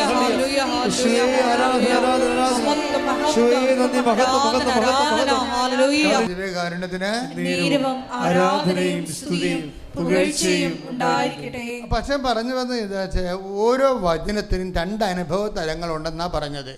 ഒന്ന് അറിവിൻ്റെ തലം, രണ്ടാമത്തേത് എന്താണ്? ജ്ഞാനത്തിൻ്റെ തലം. കർത്താവുമായിട്ട് റിലേഷൻ ഓൾറെഡി സഡൻ ഒറ്റത്തവണ ഇങ്ങനെ ഉള്ളൊരു റിലേഷൻസ് അല്ല, അത് കണ്ടിന്യൂ റിലേഷനാണ്. ദൈവമായിട്ടൊരു കണ്ടിന്യൂ റിലേഷന് തയ്യാറായ ആയാലാണ് മാത്രമാണ് ഇതെല്ലാം എഫിക്കസ് ആകണത്, നമ്മുടെ വിഷയങ്ങളെല്ലാം. അല്ലാതെ നിങ്ങളൊരു ഇൻസിഡൻറ്റിന് വേണ്ടി തൽക്കാലം ഒരു വിഷയം ഉണ്ടായി, ഞാൻ അതിന് ഉടമ്പടി എടുത്തു, ഉടമ്പടിക്കാലം കഴിയുമ്പോൾ നിങ്ങൾ നിങ്ങളുടെ രീതിയിൽ ജീവിക്കാമെന്ന് വിചാരിച്ചു കഴിഞ്ഞാൽ, കഴിഞ്ഞ ദിവസങ്ങളിൽ ഇവിടെ ഒരു സാക്ഷ്യം ഉണ്ടായി. നീതു എന്നും പറഞ്ഞ് ഒരു മോളുടെ സാക്ഷ്യമാണ്. നീതു എൻ്റെ സാക്ഷി ഞാനിപ്പോൾ പറയാൻ കാര്യം, അവൾ ഇവിടെ എവിടെയോ താമസിക്കുന്നവരാണ്, അയൽവാസിയാണ്, നോൺ ക്രിസ്ത്യനാ. അപ്പോൾ നീതു സാക്ഷ്യം പറഞ്ഞ് അവസാനിപ്പിക്കുന്നത്, അതായത് നീതിൻ്റെ ആഗ്രഹങ്ങളൊക്കെ ഭയങ്കര ഈ ക്രിസ്തുവിനെ നമുക്കറിയാവില്ല, ആദ്യകാലങ്ങളിൽ നമ്മുടെ കുഞ്ഞുങ്ങളാകുമ്പോൾ കർത്താവ് നമ്മൾ കുഞ്ഞുങ്ങളോടെല്ലാം കുഞ്ഞുങ്ങളെ പാല് ചോദിക്കുമ്പോൾ അമ്മ അമ്മിഞ്ചെന്ന് പറയുമ്പോൾ നിങ്ങൾ പറയുവാ നീ പോയി ജോലി എടുക്കാൻ പറയുവാ? ഇല്ലല്ല, ഇല്ലേ? അതൊക്കെ അമ്മിഞ്ഞ പാലെടുത്ത് കൊടുക്കും, അത്രേ ഉള്ളൂ. അതുപോലെ ഫ്രഷ് കമേഴ്സിന് എല്ലാം വലിയ ലേബറൊന്നും കൂടാതെ കർത്താവ് അനുഗ്രഹം തരും. അപ്പം നിങ്ങൾ ഓർക്കരുത്, അതൊരു ബാല്യകാലത്ത് ചെയ്യണ കാര്യങ്ങളാണത്. ബാല്യകാലങ്ങൾ നിങ്ങളെ വിശ്വാസത്തിലേക്ക് വരുന്ന ഒരു ആദ്യകാലങ്ങളിൽ ദൈവം ചെയ്യുന്ന കുറേ ഇൻസെൻറ്റീവാണ്. ഇപ്പോൾ നമ്മളിപ്പോൾ 2ാം ക്ലാസ്സിലെ കുഞ്ഞുങ്ങൾ വന്നിട്ട് അമ്മ ചോറ് വേണമെന്ന് പറയുമ്പോൾ അപ്പൻ ജോലി എടുത്തിട്ടാണ് ചോറുണ്ടാക്കിയിരിക്കുന്നത്, നീയും പോയി ജോലി എടുക്കാൻ നമ്മൾ പറയത്തില്ല ഒരിക്കലും. അപ്പോൾ നമുക്ക് ടാക്സ് കുറവായിരിക്കും, കുഞ്ഞുങ്ങൾക്ക് ടാക്സ് കുറവായിരിക്കും, അല്ലേ? അപ്പം മുതിർന്നു വരുമ്പോഴാണ് അവർക്ക് ടാക്സ് വരണത്. അപ്പം അതുകൊണ്ട് നിങ്ങൾ ആരെങ്കിലും അക്രൈസ്തവ സഹോദരങ്ങൾ അനുഗ്രഹം കിട്ടിയെന്ന് വിചാരിച്ചു കഴിഞ്ഞാൽ നിങ്ങൾ ഓർക്കരുത് എല്ലാം കൊന്നും ഇങ്ങനെ ആയിരിക്കുമെന്ന് ഓർക്കരുത്. അത് നിങ്ങളോട് ദൈവം കാണിക്കുന്ന ഒരു കാരുണ്യമാണ്. പക്ഷെ നിങ്ങൾ മുതിർന്ന് വന്നു കഴിഞ്ഞാൽ സ്വാഭാവികമായും നിങ്ങൾ ആ വിശ്വാസത്തിൻ്റെ വില കൊടുക്കേണ്ടി വരും. ചില ആൾക്കാർ വിശ്വാസത്തിന് വില കൊടുക്കാൻ തയ്യാറാകും, സത്യസന്ധരാകും. ചില ആൾക്കാർ 4 കാലം വീണ് ഓടുകയും ചെയ്യും. അപ്പോൾ ഓടുന്നവരെ കർത്താവിനറിയാം. പക്ഷേ എന്ത് പ്രശ്നം, ഓടേണ്ടെന്നല്ല, അവർക്ക് അത്രയും ആംബിയർ ഉള്ളു.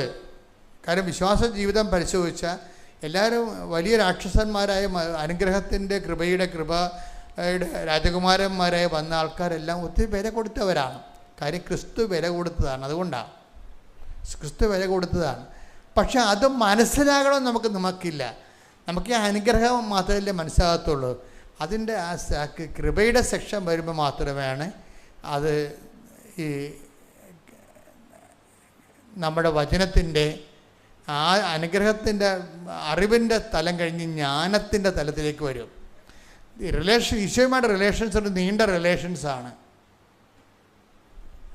അപ്പം അതുകൊണ്ട് തന്നെ അറിവിൻ്റെ തലം ആദ്യം കിട്ടും. അറിവ്, അനുഭവം, ബോധ്യം സാക്ഷ്യമായിട്ടൊക്കെ ആയിട്ട് പെട്ടെന്ന് കിട്ടും. പിന്നീട് ഒരു ജ്ഞാനതലം ഉണ്ടാകും. ജ്ഞാനതലം എന്ന് പറയണത് അത് എല്ലാവർക്കും ഉണ്ടാകത്തില്ല, നമ്മുടെ തീഷ്ണത പോലെ ഇരിക്കും. അറിവിൻ്റെ തലം കഴിഞ്ഞിട്ട് ചില ആൾക്കാർ 30-90 വയസ്സാകുന്ന സമയത്ത് തന്നെ അറിവിൽ തന്നെ കിടക്കത്തുള്ളൂ, ജ്ഞാനതലത്തിലോട്ട് കയറത്തില്ല. കാര്യം അവിടെ അത് ജ്ഞാനത്തിൻ്റെ തലം കൊടുക്കാനുള്ള വിശ്വാസത്തിൻ്റെ സ്ഥിരത അവിടെ ഇല്ലാത്തത് കൊണ്ടാണ് അവർക്ക് ആ അറിവ് തന്നെ കിട്ടിക്കൊണ്ടിരിക്കും. ഇപ്പം അത് കത്തോലിക്കയുടെ കൂട്ടത്തിലുണ്ട്, എല്ലാ ക്രിസ്ത്യാനികളുടെ കൂട്ടത്തിലുണ്ട്. ഈ 70 വയസ്സാകുമ്പോഴും അനുഗ്രഹം മാത്രം ദൈവത്തിൽ നിന്ന് ചോദിച്ചുകൊണ്ടിരിക്കണവർ. അത് കർത്താവിൻ്റെ നിന്ന് കിട്ടിയില്ലെങ്കിൽ അവർ മാതാവിൻ്റെ അടുത്ത് പോകും. മാതാവിൻ്റെ അടുത്തൊന്നും കിട്ടിയില്ലെങ്കിൽ അവരെന്ത് ചെയ്യും? അന്തോണിസിൻ്റെ അടുത്ത് പോകും. അന്തോണിസിൻ്റെ അടുത്തും കിട്ടിയില്ലെങ്കിൽ എന്ത് ചെയ്യും? ഞാൻ ഇപ്പം നിങ്ങൾ പറഞ്ഞാൽ വിശ്വസിക്കുമെന്ന് അറിയത്തില്ല. ഞാൻ തന്നെ ഓർത്തിട്ടുണ്ട്. ഞാൻ പണ്ട് കേട്ട ഒരു വിഷയമാണ്. അന്തോണിസിനൊക്കെ അവരുടെ കയ്യിൽ നിന്ന് മാല മോഷണം പോയി. അപ്പം അത് അന്തോണിസ് പുണ്യാളൻ്റെ അടുത്ത് ഒരു നേർച്ച നേർന്ന്, മാല കിട്ടാൻ നേർന്നതല്ല, ഇവർക്ക് ജോത്സ്യൻ്റെ അടുത്ത് പോകണം. അതാണ് വിഷയം. ജോത്സ്യൻ്റെ അടുത്ത് പോകണം. ഇവർ ചെല്ലുമ്പോൾ ജോത്സ്യൻ അവിടെ ഉണ്ടാകാൻ വേണ്ടി അന്തോണിസ് പുണ്യാളൻ്റെ മുമ്പിൽ ഒരു നേർച്ച നേരും. എങ്ങനെയുണ്ട് പരിപാടി? അവിടെ മാലയാണ് പോയിരിക്കണത്. മാല പോയി അവർ ജോത്സ്യൻ്റെ അടുത്ത് പോകുകയാണ്. എവിടെയാണ് ആരാണ് കട്ടെന്നറിയാൻ വേണ്ടി. ആ ജോത്സ്യൻ അവിടെ ഉണ്ടാകാൻ വേണ്ടി അന്തോണിസിൻ്റെ അടുത്ത് നേർച്ച നടന്നിരിക്കുകയാണ്. എങ്ങനെയുണ്ട് പരിപാടി? അപ്പം അതൊരു കാര്യമില്ല. അങ്ങനെ ഓരോ വകുപ്പാണല്ലോ ഇത്.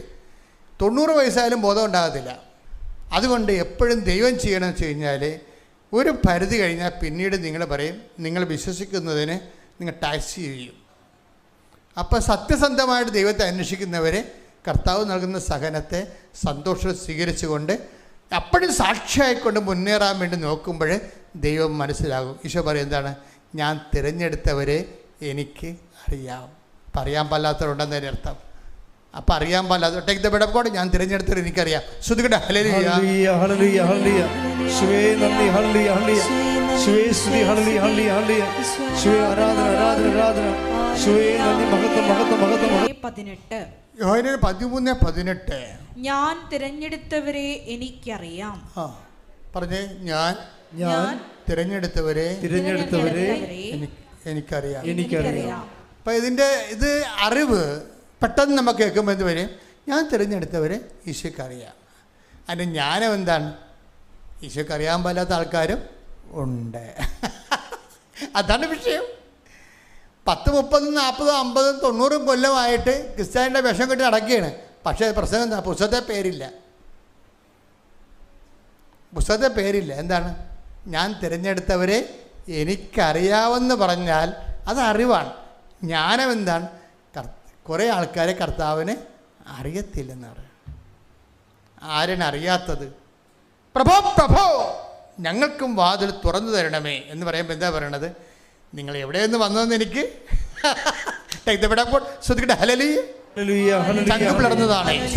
അടച്ചു കഴിഞ്ഞാൽ പിന്നെ നിങ്ങൾ പുറത്തു നിന്ന് കർത്താവേ ഞങ്ങൾക്ക് തുറന്നു തരണമേ എന്ന് പറഞ്ഞ് വാതിൽക്കൽ മുട്ടാൻ തുടങ്ങും. അപ്പോൾ അവൻ നിങ്ങളോട് പറയും, നിങ്ങൾ എവിടെ നിന്നാണെന്ന് ഞാൻ അറിയുന്നില്ല. ഇതിൻ്റെ കൂടെ ലിങ്ക് ചെയ്യണത് എന്താണ്? ഞാൻ തിരഞ്ഞെടുത്ത ഇത് പറഞ്ഞതിന് ശേഷമാണ് ഈശോ പറയണത് ഞാൻ തിരഞ്ഞെടുത്തവരെ എനിക്ക് അറിയാം. അപ്പം ജനങ്ങൾ രണ്ടായിട്ട് തിരികെയാണ് ഇവിടെ വെച്ച്. ഒന്ന് ക്രിസ്തുവിനെ അറിയാവുന്ന ആൾക്കാരുണ്ട്, ക്രിസ്തുവിനെ അറിയാൻ പാടില്ലാത്ത ആൾക്കാരുണ്ട്. ആരാണ് ക്രിസ്തുവിനെ അറിയാൻ പാടില്ലാത്ത ആൾക്കാരെന്ന് പറയുന്നത്? വചനം അധിഷ്ഠിച്ച് അടിസ്ഥാനപ്പെടുത്തി സാക്ഷ്യജീവിതം നയിച്ചില്ല എന്നുണ്ടെങ്കിൽ ക്രിസ്തുവിനെ അറിയാൻ പറ്റാത്ത ആൾക്കാരായി മാറും. ഐ ഡോണ്ട് നോ യു എന്തൊരു വാക്കാണ്, എന്ത് കഷ്ടമാണ്. ഒരു മനുഷ്യൻ കേൾക്കാവുന്ന ഏറ്റവും വലിയ ട്രാജിക്കൽ വേർഡാണ് ഐ ഡോണ്ട് നോ യു. എനിക്ക് നിങ്ങളെ അറിയില്ല, നിങ്ങൾ എവിടെ നിന്നാണെന്ന് അറിയില്ല എന്ന് പറയും. അങ്ങനെ ഒരു വെർഡിക്റ്റ് വരാതിരിക്കാൻ വേണ്ടിയാണ് നമ്മൾ കാഷ്വൽ ഡിസിപ്ലിൻ എടുക്കുന്നത്. എന്താണ്? നമ്മൾ അറിവിന് വേണ്ടിയും അനുഗ്രഹത്തിന് വേണ്ടിയും മാത്രമല്ല, ജ്ഞാനത്തിന് വേണ്ടിയും കൃപയ്ക്ക് വേണ്ടിയുമാണ് കർത്താവിൻ്റെ മുമ്പിൽ സഞ്ചരിക്കണമെന്ന്.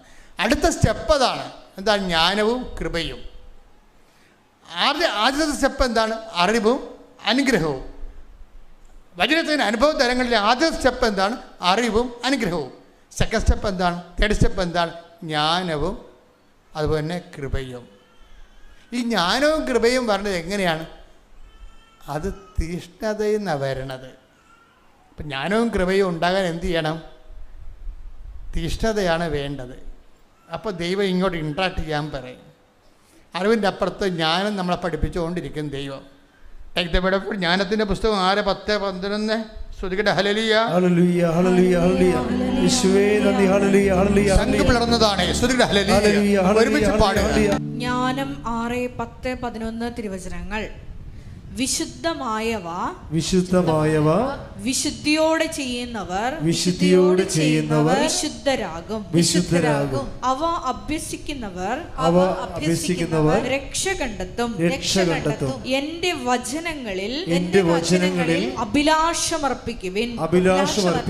അവയോട് തീവ്രാഭിനിവേശം കാണിക്കുവിൻ. നിങ്ങൾക്ക് ജ്ഞാനം ലഭിക്കും. അപ്പം അറിവ് നമ്മൾ കേട്ടാൽ മതി. എന്താ വിശ്വാസം? കേൾവി യേശു ക്രിസ്തുവിനെ കുറിച്ചുള്ള അറിവിൽ നിന്നുമാണ്. കേട്ടാൽ മതി. വിശ്വാസം കേൾവി എന്നും. ശ്രുതികട്ടെ. ഹല്ലേലൂയ ഹല്ലേലൂയ ഹല്ലേലൂയ ഹല്ലേലൂയ. യേശുവേ നന്ദി. ഹല്ലേലൂയ ഹല്ലേലൂയ ഹല്ലേലൂയ ഹല്ലേലൂയ ഹല്ലേലൂയ ഹല്ലേലൂയ. യേശുവേ ആരാധന ആരാധന ആരാധന. റോമ 10:17. ആകയാൽ വിശ്വാസം കേൾവിയിൽ നിന്നും കേൾവി ക്രിസ്തുവിനെ പറ്റിയുള്ള പ്രസംഗത്തിൽ നിന്നുമാണ്. അറിവിൽ നിന്നുമാണ്. അതാണ് വിഷയം. ഇപ്പം അറിവിന് വലിയ വിഷയമില്ല, അത് കേട്ടാൽ മതി. അതാണ് റോമ 10:17. വിശ്വാസം പറഞ്ഞ് കേൾവിയിൽ നിന്നും കേൾവി യേശുവിനെ കുറിച്ചുള്ള പ്രസംഗത്തിൽ നിന്നുമാണ്. അറിവിൽ നിന്നുമാണ്. അറിവിൽ നിന്ന് നമുക്ക് വിശ്വാസം ഉണ്ടാകുകയും വിശ്വാസം നമുക്ക് അനുഗ്രഹങ്ങളും അനുഭവങ്ങളും തരികയും ചെയ്യും. പക്ഷേ ഈ ആദ്യത്തെ സെക്ഷനിൽ നിന്ന് ചില ആൾക്കാർ ആദ്യത്തെ സെക്ഷനിലാണ് മരണം വരെ ജീവിക്കുന്നത്. അവർ വിശ്വസിക്കുന്നു, അവർ പ്രാർത്ഥിക്കുന്നു, അവർക്ക് അനുഭവം കിട്ടുന്നു, ആ അറിവിൻ്റെ തലത്തിൽ നിൽക്കും. ഇനി ഇതിൻ്റെ സെക്കൻഡ് സെക്ഷനുണ്ട്. നമ്മൾ SLC കഴിഞ്ഞാൽ പിന്നെ എന്താ +1 +2, പിന്നെന്താ പ്രീ ഡിഗ്രി എന്ന് ഡിഗ്രി, പിന്നെന്താണ് മാസ്റ്റർ ബിരുദം, അങ്ങനെ പോകും സംഭവം. അപ്പം ഈ ബിരുദാനന്ദ ബിരുദവുമായിട്ട് മുന്നോട്ട് പോകുമ്പോൾ അത് കൃപയുടെ വ്യത്യസ്തങ്ങളായ ജ്ഞാനാനുഭവങ്ങളാക്കാൻ നമ്മൾ പോണത്. ഈ ജ്ഞാനാനുഭവങ്ങൾ വരുമ്പോൾ വിഷയം അവിടെ എന്താ വിഷയം? അവിടുത്തെ വിഷയം എന്ന് പറയണത് ദൈവം നമ്മളെ അറിവിൽ നിന്ന് അടുത്ത സെക്ഷനിലേക്ക് പോകുമ്പോൾ വീണ്ടും അറിവുണ്ടാക്കുകയല്ല വേണ്ടത്. ബൈബിൾ മുഴുവൻ കാണാതെ പഠിച്ചു, ബൈബിൾ പല പ്രാവശ്യം പറഞ്ഞു, ബൈബിൾ ക്വിസിന് പങ്കെടുത്തു, സ്റ്റേറ്റിൽ 1ാം റാങ്ക് കിട്ടി. അതൊക്കെ അറിവ് തന്നെയാണ്. ഈ അറിവ് എങ്ങനെ നമുക്ക് ഉള്ള അറിവ് തന്നെ പെരുക്കി എടുക്കാൻ പറ്റും. പക്ഷെ അറിവ് സെക്കൻഡ് സെഷനിലേക്ക് വരുമ്പോൾ തീഷ്ണതയിലേക്ക് പോകണം. തീഷ്ണതയിലേക്ക് പോകണത് എങ്ങനെയാണ്? അറിവ് എങ്ങനെയാണ് ജ്ഞാനത്തിലേക്ക് പോണത്? അതിന് തീഷ്ണതയാണ് നമുക്കുണ്ടാകേണ്ടത്. പീഡിയാണ് ദൈവം അതാണ് ഉദ്ദേശിക്കുന്നത്. ഉടമ്പടിക്കാരെ പ്രത്യേകിച്ച് ശ്രദ്ധിക്കണം. ഉടമ്പടി ഒരിക്കലും അറിവിൻ്റെയോ അതിശയത്തിൻ്റെയോ പ്രാർത്ഥനാ പദ്ധതിയല്ല, മറിച്ച് തീഷ്ണതയുടെയും ജ്ഞാനത്തിൻ്റെയും സാക്ഷ്യത്തിൻ്റെയും ദൈവാനുഭവത്തിൻ്റെ ആന്തരിക ആത്മാവിലേക്കുള്ള ഒരു ആത്മീയ യാത്രയാണിത്. ശ്രുതികട്ടെ. ഹല്ലേലൂയ.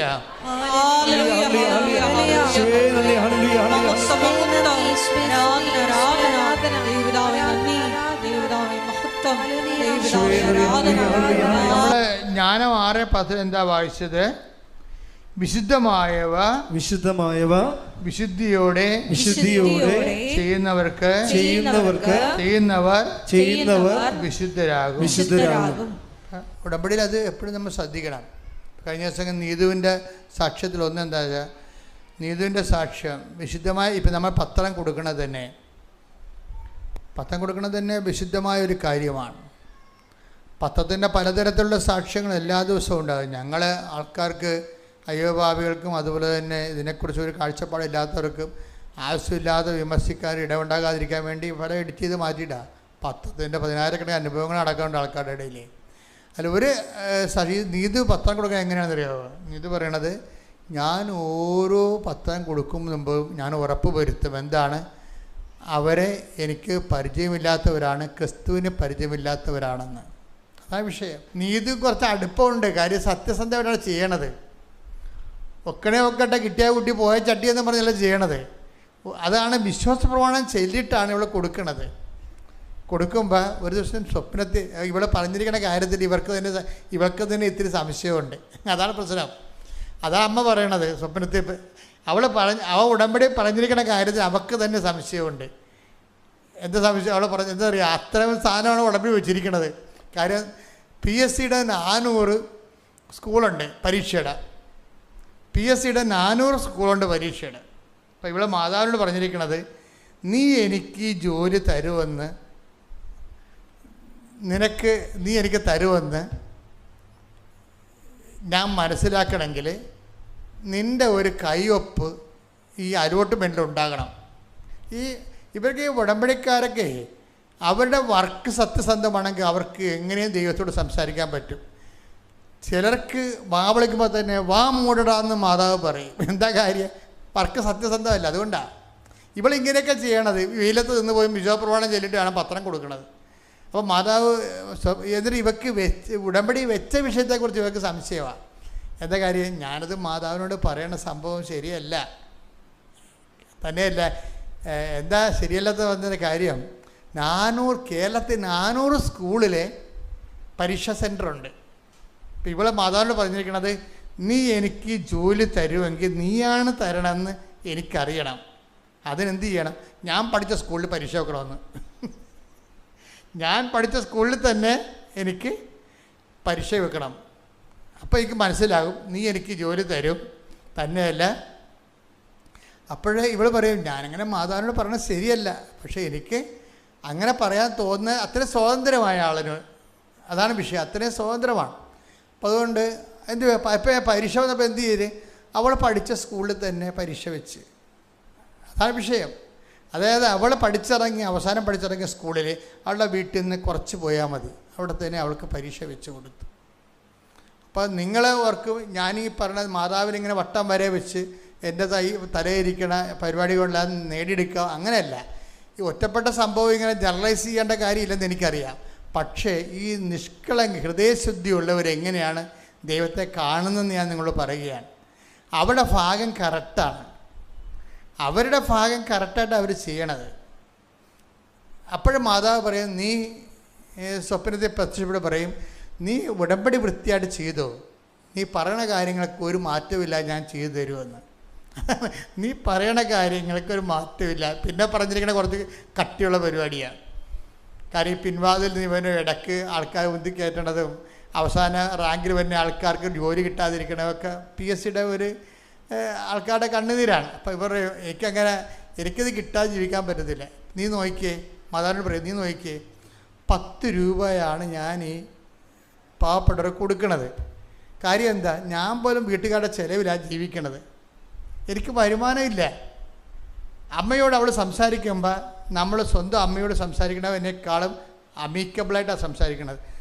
ഞാൻ 10 രൂപയാണ് ആൾക്കാർക്ക് ഈ കാരുണ്യ പ്രവൃത്തിയായിട്ട് വിധവയുടെ ചെല്ലിക്കാശ് പോലെ, വിധവയെന്നൊക്കെയാണ് അവർ പറയണത്, ഒരു വിധവയുടെ ചെല്ലിക്കാശ് പോലെയാണ് ഞാൻ 10 രൂപ കൊടുക്കുന്നത്. അത് വീട്ടിൽ എനിക്ക് ചിലവിന് തന്നത് മിച്ചം പിടിച്ചിട്ടാണ് ഞാൻ 10 രൂപ പാവപ്പെട്ടവർക്ക് കൊടുക്കണത്. പക്ഷെ നീ എനിക്ക് ജോലി തന്നാൽ എനിക്ക് ആരുടെ കയ്യിൽ മുമ്പ് കൈ നീട്ടണ്ട, ഞാൻ ജീവിതകാലം മുഴുവൻ അടിച്ചു പൊളിച്ച് ദാനധർമ്മം ചെയ്യും. അത് നിനക്കറിയാം. ഇങ്ങനെയൊക്കെയാണ് പറയണത്. പക്ഷെ ഒരു കാര്യമുണ്ട്, ജോലി ഉറപ്പ് വരുത്തണം നീ, എനിക്ക് 1ാം റാങ്ക് വേണമെന്ന് പോരെ. അപ്പം കേൾക്കുമ്പോൾ നമുക്ക് ചാബല്യമെന്ന് തോന്നും. അവർ തമ്മിലുള്ള റിലേഷൻസ് വേറെ ലെവലിലാണ് പോണത്. അതുകൊണ്ടാണ് അങ്ങനെ നമുക്ക് ചാബല്യം തോന്നുന്നത്. നമുക്കതൊക്കെ അങ്ങനെയൊക്കെ പറയാൻ പറ്റാത്ത കാരണം റിലേഷൻസിൻ്റെ പ്രശ്നമാണ്. അവർക്ക് സ്വന്തം അമ്മയോ ആണെന്ന് കണ്ടാൽ അമ്മയോട് എന്തെല്ലാം തോന്നിയ മാസം പറയും. തോന്നിയ മാസം ആണെന്ന് പറഞ്ഞുകൊണ്ട് തന്നെ നമ്മൾ ആരോടാണ് ഇത് പറയണത്? അമ്മയോടല്ലേ പറയാൻ പറ്റുള്ളൂ. നമ്മൾ പറയണ കാര്യം തോന്നിയ മാസമാണെന്ന് നമുക്ക് തന്നെ അറിയാം. പക്ഷെ നമ്മളത് ആരോട് പറയണത്? അമ്മയോട് പറയും. വേറെ ആരുടെ അപ്പനോടോ ഭർത്താവിനോടോ ഒന്നും പറയത്തില്ല, അല്ലെങ്കിൽ വേറെ ആരോടും പറയത്തില്ല. മാമക്കളാണെങ്കിലും എന്ത് തോന്നിയ മാസങ്ങളും ചിലപ്പോൾ അമ്മയോട് പറയുമ്പോൾ അവരെ തള്ളേന്നും വിളിക്കും. അമ്മയ്ക്ക് കംപ്ലൈൻ്റ് ഒന്നുമില്ല. തള്ളേന്ന് മരുമകൾ വിളിച്ചാൽ ചിലപ്പോൾ അവളെ വെട്ടിയെടുത്ത് വീട്ടിൽ പോകേണ്ടി വരുമായിരിക്കും. പക്ഷേ ആ മകൻ വിളിക്കും, തള്ളേ നിങ്ങളോട് ഞാൻ നേരത്തെ പറഞ്ഞല്ലേ എന്ന് പറയും. പക്ഷെ അവർക്ക് തമ്മിലറിയാം ആ തള്ളയെ വിളിയുടെ ഉള്ളിലുള്ള ഒരു ആന്തരികത, അവർ തമ്മിലുള്ള ആത്മബന്ധം എന്താണെന്ന് അറിയാം. അപ്പോൾ അതുകൊണ്ട് തോന്നിയ മാസമാണെങ്കിലും അതിൻ്റെ ഉള്ളിൽ കിടക്കുന്ന ഒരു ആത്മബന്ധമുണ്ട്. അതുകൊണ്ട് അവർക്കാർക്കും രണ്ടുപേർക്കും പ്രശ്നമില്ല. തള്ളേന്ന് വിളിക്കട്ടെ, അമ്മക്കും പ്രശ്നമില്ല, വിളിച്ച മകൾക്കും പ്രശ്നമില്ല. അപ്പോൾ അത്ര ഒരു ബന്ധമാണത്. ആ ബന്ധത്തിൻ്റെ ഇടയിലാണ് ഇവിടെ പറയുന്നത് എനിക്ക് 1-ാം റാങ്ക് വേണമെന്ന് പറയും. ഇപ്പം എന്താ സംഭവിച്ചിരിക്കണത്? എന്നിട്ട് പറയും, നീ എനിക്ക് 1-ാം റാങ്ക് തന്നാൽ ഞാനൊരു പണി ചെയ്യും. ഞാൻ നിൻ്റെ പടം എടുത്ത് ഫ്ലക്സിൽ വെച്ചിട്ട് തെങ്ങ് വരച്ച് കയറ്റി വെക്കും. നീയാണ് വിഷയം. ഇവർ തമ്മിലുള്ള ഡയലോഗ് ഭയങ്കര രസമാണ്. നീ എനിക്ക് 1-ാം റാങ്ക് തന്നാൽ ഞാൻ എന്ത് ചെയ്യുന്നറിയാമോ?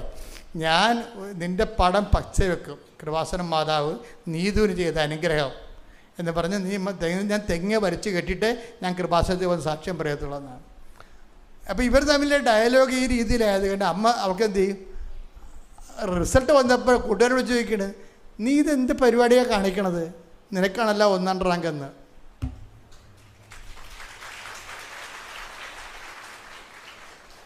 അതായത് അത് ആ രീതിയിലൊരു ഉടമ്പടിയിലൂടെ അമ്മയുമായിട്ട് ആ ഒരു ബന്ധത്തിലായിരിക്കും. ഇതാണ് ഇത്തരം ജനലക്ഷങ്ങളാണ് കൃപാസനത്തിൻ്റെ ആസ്തി ഭദ്രത എന്ന് പറയണത്. അതുകൊണ്ടാണ് ഓരോരുത്തർ കിടന്ന് കുരക്കുമ്പോൾ ഞാൻ മിണ്ടായിരിക്കേണ്ട കാര്യം എന്താ? ഞാൻ മിണ്ടത്തില്ല. എന്താ കാര്യം? കൃപാസനത്തിൻ്റെ ആസ്തി എന്ന് പറയണത് ഇങ്ങനെ അമ്മയുമായി ആത്മബന്ധമുള്ള, അതിലൂടെ ജീവിതം കരുപ്പിടിപ്പിച്ച 10,000 അതിനകത്ത് വന്നിരിക്കണേ, ഇതിനകത്ത് നിലനിൽക്കണത്. അത് പക്ഷേ ഞാൻ നിങ്ങളോട് പറയണത്, നിങ്ങളിങ്ങനെ അമ്മയെ വട്ടം വരച്ച് ഓരോ കാര്യം സാധിക്കണമെന്നല്ല പറയണതിൻ്റെ അർത്ഥം. മറിച്ച് ഈ ബന്ധം എക്സ്ട്രാ, അതായത് നമ്മളൊന്ന് വായിച്ചത് ജ്ഞാനത്തിൻ്റെ പുസ്തകം നമ്മൾ 6:10 വായിച്ച് സ്തുതിക്കട്ടെ. ഹല്ലേലൂയ ഹല്ലേലൂയ ഹല്ലേലൂയ ഹല്ലേലൂയ ഹല്ലേലൂയ. യേശുവേ നന്ദി. ഹല്ലേലൂയ ഹല്ലേലൂയ. യേശുവേ ആരാധന ആരാധന. ജ്ഞാനം 6:10 വിശുദ്ധമായവ വിശുദ്ധിയോടെ ചെയ്യുന്നവർ വിശുദ്ധരാകും. അതാ വിഷയം. അതാണ് വിശുദ്ധമായവ വിശുദ്ധിയോടെ ചെയ്യുന്നവർ. വിശുദ്ധമായ കാര്യം ക്രിസ്തുവിനെ ലോകത്തിന് കൈമാറുക, ക്രിസ്തുവിനെക്കുറിച്ചുള്ള അറിവും അനുഭവം കൈമാറുക, അത് വിശുദ്ധമായ കാര്യമാണ്. അവളത് വിശുദ്ധിയോടെ വിശ്വപ്രമാണം ചൊല്ലിയിട്ട് ആ കിട്ടുന്ന ആളിന് പ്രയോജനം ഉണ്ടാകണം. കാര്യങ്ങൾ വിശുദ്ധമായി ചെയ്യുന്നവരെ എന്ത് വരുമെന്നാണ് പറഞ്ഞിരിക്കണത്? വായിച്ച് എന്താ പറഞ്ഞിരിക്കണത്? വിശുദ്ധരാകും. അവർ അഭ്യസിക്കുന്നവർ രക്ഷ കണ്ടെത്തും. ക്രിസ്തുവിനെ കണ്ടെത്തും എന്നാണ് പറയണത്. ഈ പറയുന്ന കാര്യം വിശുദ്ധിയോടെ ചെയ്തു കഴിഞ്ഞാൽ എന്ത് പറ്റും? അവരെ രക്ഷ കണ്ടെത്തും. എന്ന് വെച്ച് കഴിഞ്ഞാൽ രക്ഷ എന്ന് പറഞ്ഞാൽ ക്രിസ്തുവിനെ കണ്ടെത്തും. അടുത്ത വചനം എന്താ? എന്റെ വചനങ്ങളിൽ എന്ന് പറഞ്ഞാൽ എന്റെ വചനങ്ങളിൽ അഭിലാഷമർപ്പിക്കുവിൻ. അവയോട് തീവ്രാഭിനിവേശം കാണിക്കുവിൻ. നിങ്ങൾക്ക് ജ്ഞാനം ലഭിക്കും. അപ്പൊ തീവ്ര അഭിനിവേശം എന്ന് പറയുന്നത് എന്താണ്? തീഷ്ണതയാണ്. അപ്പം അറിവിൻ്റെ തലത്തിൽ നിന്ന് കുറച്ച് കഴിയുമ്പോൾ അതിനോട് തീവ്രമായ അഭിനിവേശം ഉണ്ടായി തീഷ്ണത പെരുകും. ഈ തീഷ്ണത എന്ന് പറഞ്ഞാൽ എന്താ? അതായത് നമുക്ക് തീഷ്ണത ഉണ്ടോ ഇല്ലയോ എന്ന് എങ്ങനെ അറിയാം? അപ്പം നമ്മൾ ദൈവത്തോട് സംസാരിക്കണ പോലെ അല്ല, ദൈവം നമ്മോട് സംസാരിക്കണതാണ് ജ്ഞാനമെന്ന് പറയണത്. നമ്മൾ ദൈവത്തോട് സംസാരിക്കുന്ന പ്രാർത്ഥനകളെല്ലാം അറിവും, ദൈവം നമ്മോട് സംസാരിക്കുമ്പോൾ അത് ജ്ഞാനവുമായിട്ട് വരും. ഇപ്പം ഞാൻ നിങ്ങളെ അനാഥരായി വിടുകയില്ല, അതാണ് നമ്മൾ കർത്താവ് പറഞ്ഞ ഒരു വചനം. അത് അറിവാണ്. അത് കേൾക്കുമ്പോൾ ജ്ഞാനവരമുള്ളവർ എന്ത് തോന്നും? അതുപോലെ ഞാനും ദൈവത്തെ അനാഥമായി വിടരുത്. കണ്ടാ, അതാണ് ജ്ഞാനം. അതാണ് അത് അറിവെന്ന് പറഞ്ഞാൽ ഞാൻ നിങ്ങളെ ഇപ്പം 14:18 യോഹന്നാൻ്റെ സുവിശേഷം എന്താ പറയണത്? ഞാൻ നിങ്ങളെ അനാഥമായി വിടുകയില്ല. അത് അറിവാണ്. ഇനി എൻ്റെ ജ്ഞാനം എന്താണ്? അനുഭവജ്ഞാനം എന്താണ്?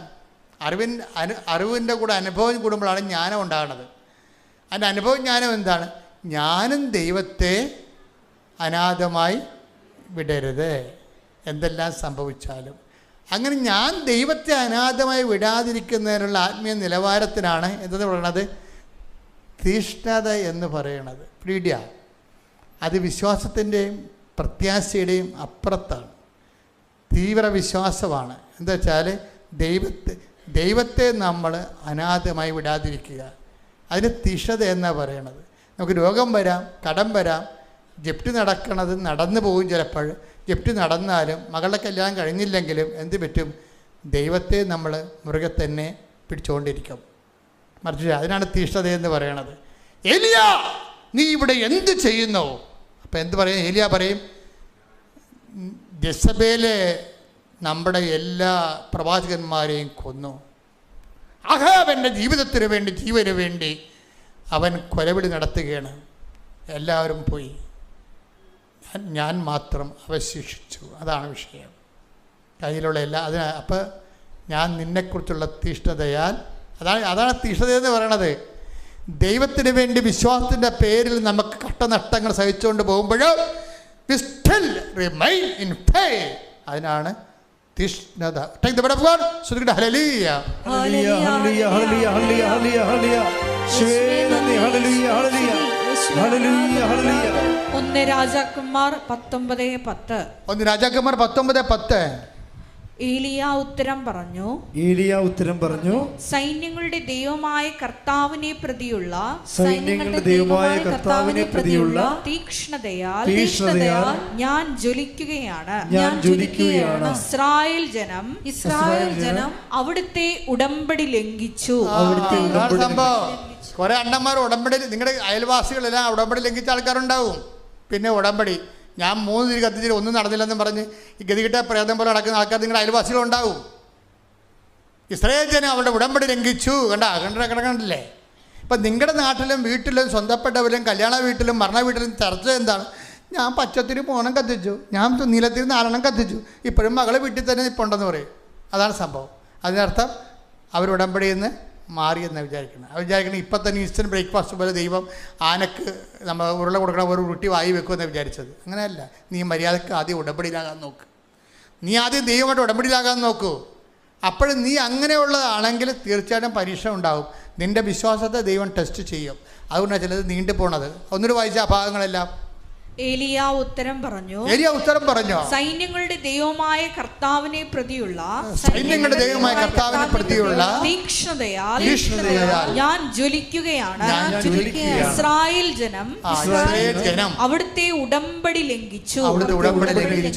അവർ അങ്ങയുടെ ബലിപീഠങ്ങൾ തകർക്കുകയും വാക്കത്തിൽ കൊടുവാളുമായിട്ട് പള്ളിയിൽ പോയി ആൾത്താറ പൊളിക്കേണ്ട കാര്യമില്ല. പക്ഷെ കുർബാനക്ക് പോകത്തില്ല പന്നി. അതാ പ്രശ്നം. അപ്പോൾ ബലിപീഠം തകർന്നില്ലേ? എല്ലാ ദിവസവും പറ്റുമെങ്കിൽ കുർബാനക്ക് പോകണം, ഞായറാഴ്ച കുർബാന മുടക്കരുതെന്ന് പറഞ്ഞിട്ടില്ലേ? പക്ഷെ കുർബാനക്ക് പോകത്തില്ല. അതാണ് ബലിപീഠം തകർന്നെന്ന് പറയണം. അവർ നിങ്ങളുടെ ബലിപീഠം തകർക്കും. പറഞ്ഞ് വായിച്ചേ, വന്നിട്ട് അത് തന്നെ വായിച്ചേ. അവർ അങ്ങയുടെ ബലിപീഠങ്ങൾ തകർക്കുകയും അങ്ങയുടെ പ്രവാചകന്മാരെ വാളിനിരയാക്കുകയും ചെയ്തു. വാളിനിരയാക്കണമെന്നില്ല, അല്ലെങ്കിൽ വെട്ടി കൊടുവാളെടുക്കേണ്ട കാര്യമില്ല. വിചാരിച്ച കരുത്തേക്കറിയാൽ മതി, പണിയാവൂ. കർത്താവിൻ്റെ അഭിഷിക്തന്മാരുടെ മുമ്പിൽ വല്ല ടി വിയിൽ ഇരുന്നുകൊണ്ട് പലിതക്കാത്തമ്മ എന്തെങ്കിലും പറയണമെന്ന് അതിൻ്റെ കൂടെ പറയും. പല ഇതുപോലെ രാഷ്ട്രീയ പാർട്ടികളുടെ ഏതെങ്കിലും സ്ഥലത്ത് നിന്നുകൊണ്ട് രാഷ്ട്രീയ ചർച്ചയിൽ പള്ളിയെ കുറ്റം പറഞ്ഞാൽ നിങ്ങളും മിണ്ടാതിരിക്കുക, അല്ലെ കൂടിക്കൊടുക്കും. അവൻ്റെ പ്രവാചകന്മാരെ വാളിനിരയാക്കി.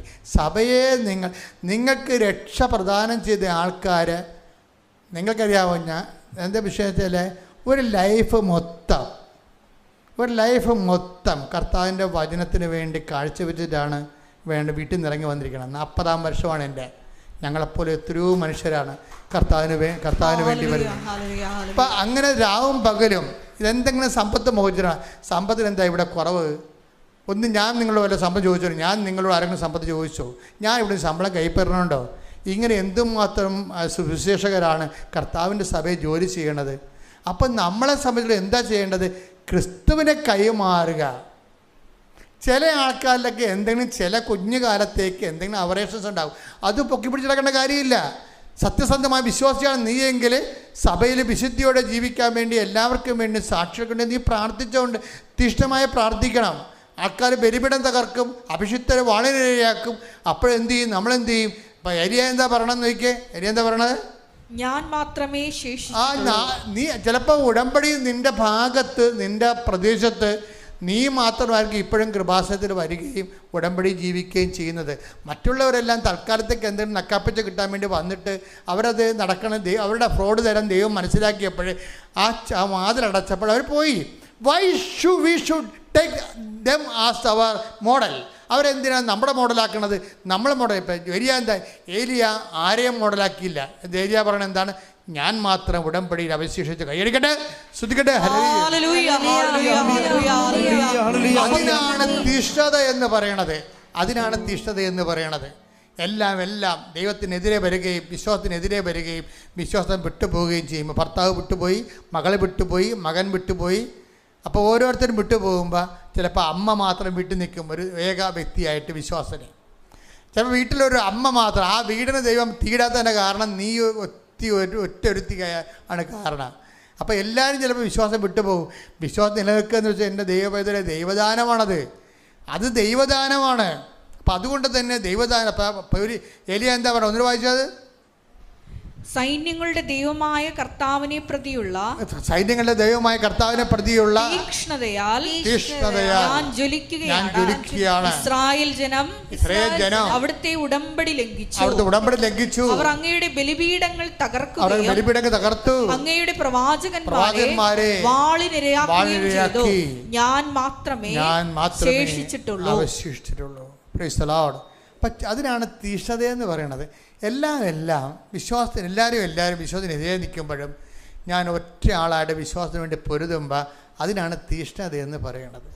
തീഷ്ണതയ്ക്ക് എന്താ സംഭവിക്കുന്നത്? അടുത്ത നമ്മുടെ തീഷ്ണയുടെ പുസ്തകം വായിച്ചേ, ജ്ഞാനം വായിച്ച് 6:11 വായിച്ചേ.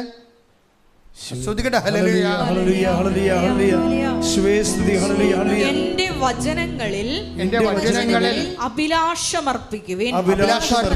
അവയോട് തീവ്രാഭിനിവേശം കാണിക്കുവിൻ. നിങ്ങൾക്ക് ജ്ഞാനം ലഭിക്കും. ഈ ജ്ഞാനം എന്ന് പറയുന്നതാണ് ദൈവം പകർന്നു തരുന്ന, ദൈവം ഇങ്ങോട്ട് തരുന്ന അറിവെന്ന് പറയണത്. ദൈവം ഇങ്ങോട്ട്, അതാണ് ഞാൻ നിന്നോട് പറയണത്. ഞാൻ നിങ്ങളെ അനാഥരെ വിടത്തില്ലെന്ന് പറഞ്ഞാൽ പരിശുദ്ധാത്മ പറയും. അതിൻ്റെ അർത്ഥം എന്താണ്? അത് നമ്മളും ദൈവത്തെ ഏലിയ ദൈവത്തെ അനാഥമായി വിട്ടില്ലല്ല. എല്ലാവരും പിരിഞ്ഞുപോയി, എല്ലാവരും വധിക്കപ്പെട്ടു, ബലിപീഠം തകർന്നു, അഭിഷിക്തർ വാളിനിരയായി. അപ്പോഴും എന്ത്? ദൈവത്തെ വിട്ടുപിരിയാതെ ദൈവത്തെ ഏറ്റുപറഞ്ഞുകൊണ്ട് ഏലിയ നിൽക്കുന്നുണ്ടെങ്കിൽ അതിൻ്റെ പേരാണ് തീഷ്ണത. പ്രാർത്ഥിക്കുക, കർത്താവായ ദൈവമേ, ഏത് പ്രതികൂല സാഹചര്യങ്ങളിലാണ് അങ്ങോട് ചെയ്ത വചനങ്ങള്, അങ്ങോട് ചെയ്ത ഉടമ്പടി പാലിച്ചുകൊണ്ട് ഏലിയാവിനെ പോലെ തീഷ്ണത ജ്വലിക്കുവാൻ എന്നെ ഉപരി അഭിഷേകം നൽകണമേ.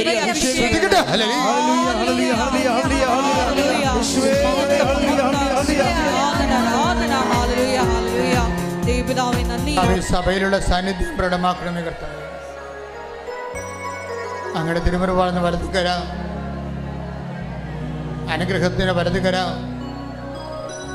പരിശുദ്ധ അമ്മ കൃപാസനത്താൽ ജീവനോടെ പ്രത്യക്ഷപ്പെട്ട പരിശുദ്ധമ്മയുടെ മാധ്യസ്ഥത്തിലെ ഓരോ മകൻ്റെ മേലും വിക്രമെന്ന് പ്രാർത്ഥിക്കുന്ന, ഓരോ മകളുടെ മേലും വിക്രമെന്ന് പ്രാർത്ഥിക്കുന്ന ഗർഭിണികളെ ആശീർവദിക്കണമേ, മക്കളില്ലാത്തവരെ ആശീർവദിക്കണമേ, മാർഗരോഗികളെ ആശീർവദിക്കണമേ. ഉച്ച മുതൽ ഉള്ളംകാൽ വരെ കർത്താവിൻ്റെ രക്തം പടരട്ടെ എന്ന് പ്രാർത്ഥിക്കുന്ന കർത്താവ് സ്വർഗം തുറക്കണമേ.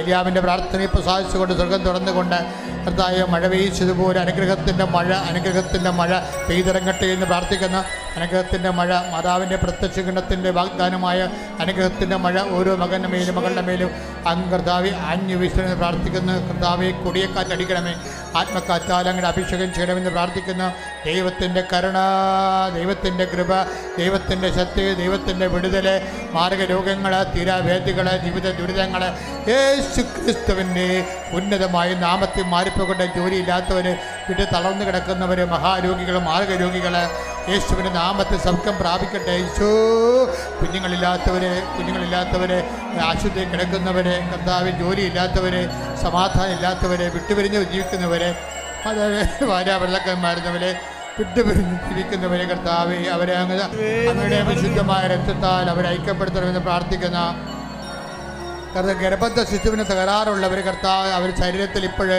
ചൂടനുഭവിക്കട്ടെ. കർത്താവ് നീ അവരെ സ്പർശിക്കുന്നു, നീ അവരെ സൗഖ്യപ്പെടുത്തുന്നു. അവിടെ ആരോഗ്യമുള്ള കുഞ്ഞുങ്ങളെ പ്രസവിക്കാൻ നീ അവർക്ക് അഭിഷേകം നൽകുന്നുവെന്നുണ്ട്.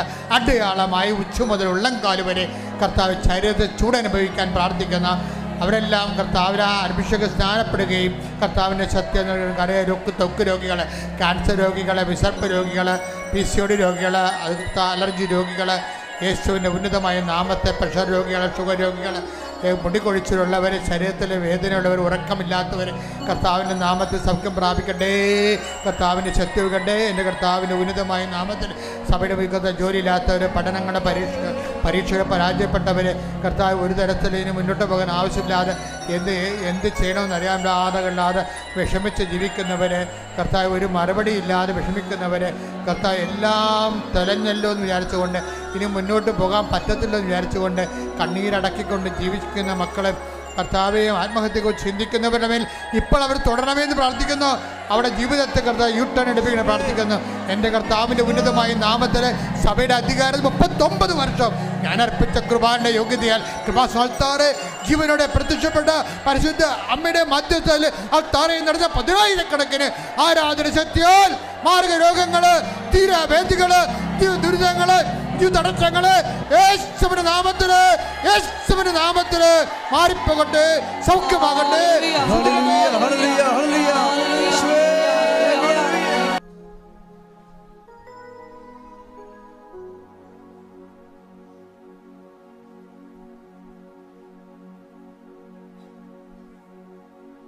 ശിരസ് നമിച്ച് നമുക്ക് ദിവ്യകാരുണ്യനാഥന്റെ ആശീർവാദം സ്വീകരിക്കാം.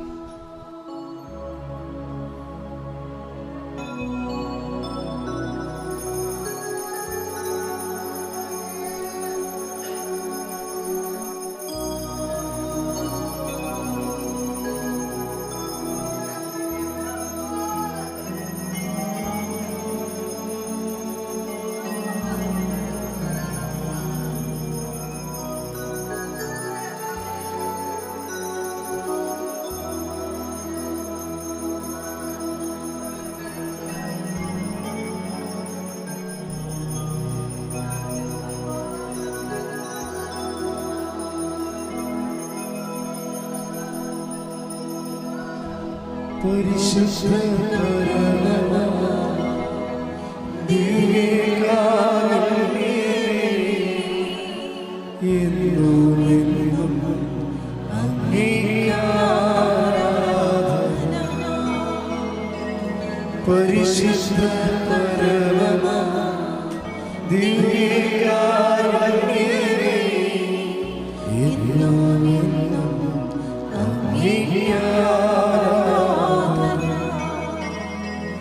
പരിശുദ്ധ പരമ ദിവ്യകാരുണ്യമേ എന്നും അങ്ങേക്ക് ആരാധന. ആവേ ആവേ മരിയ ആവേ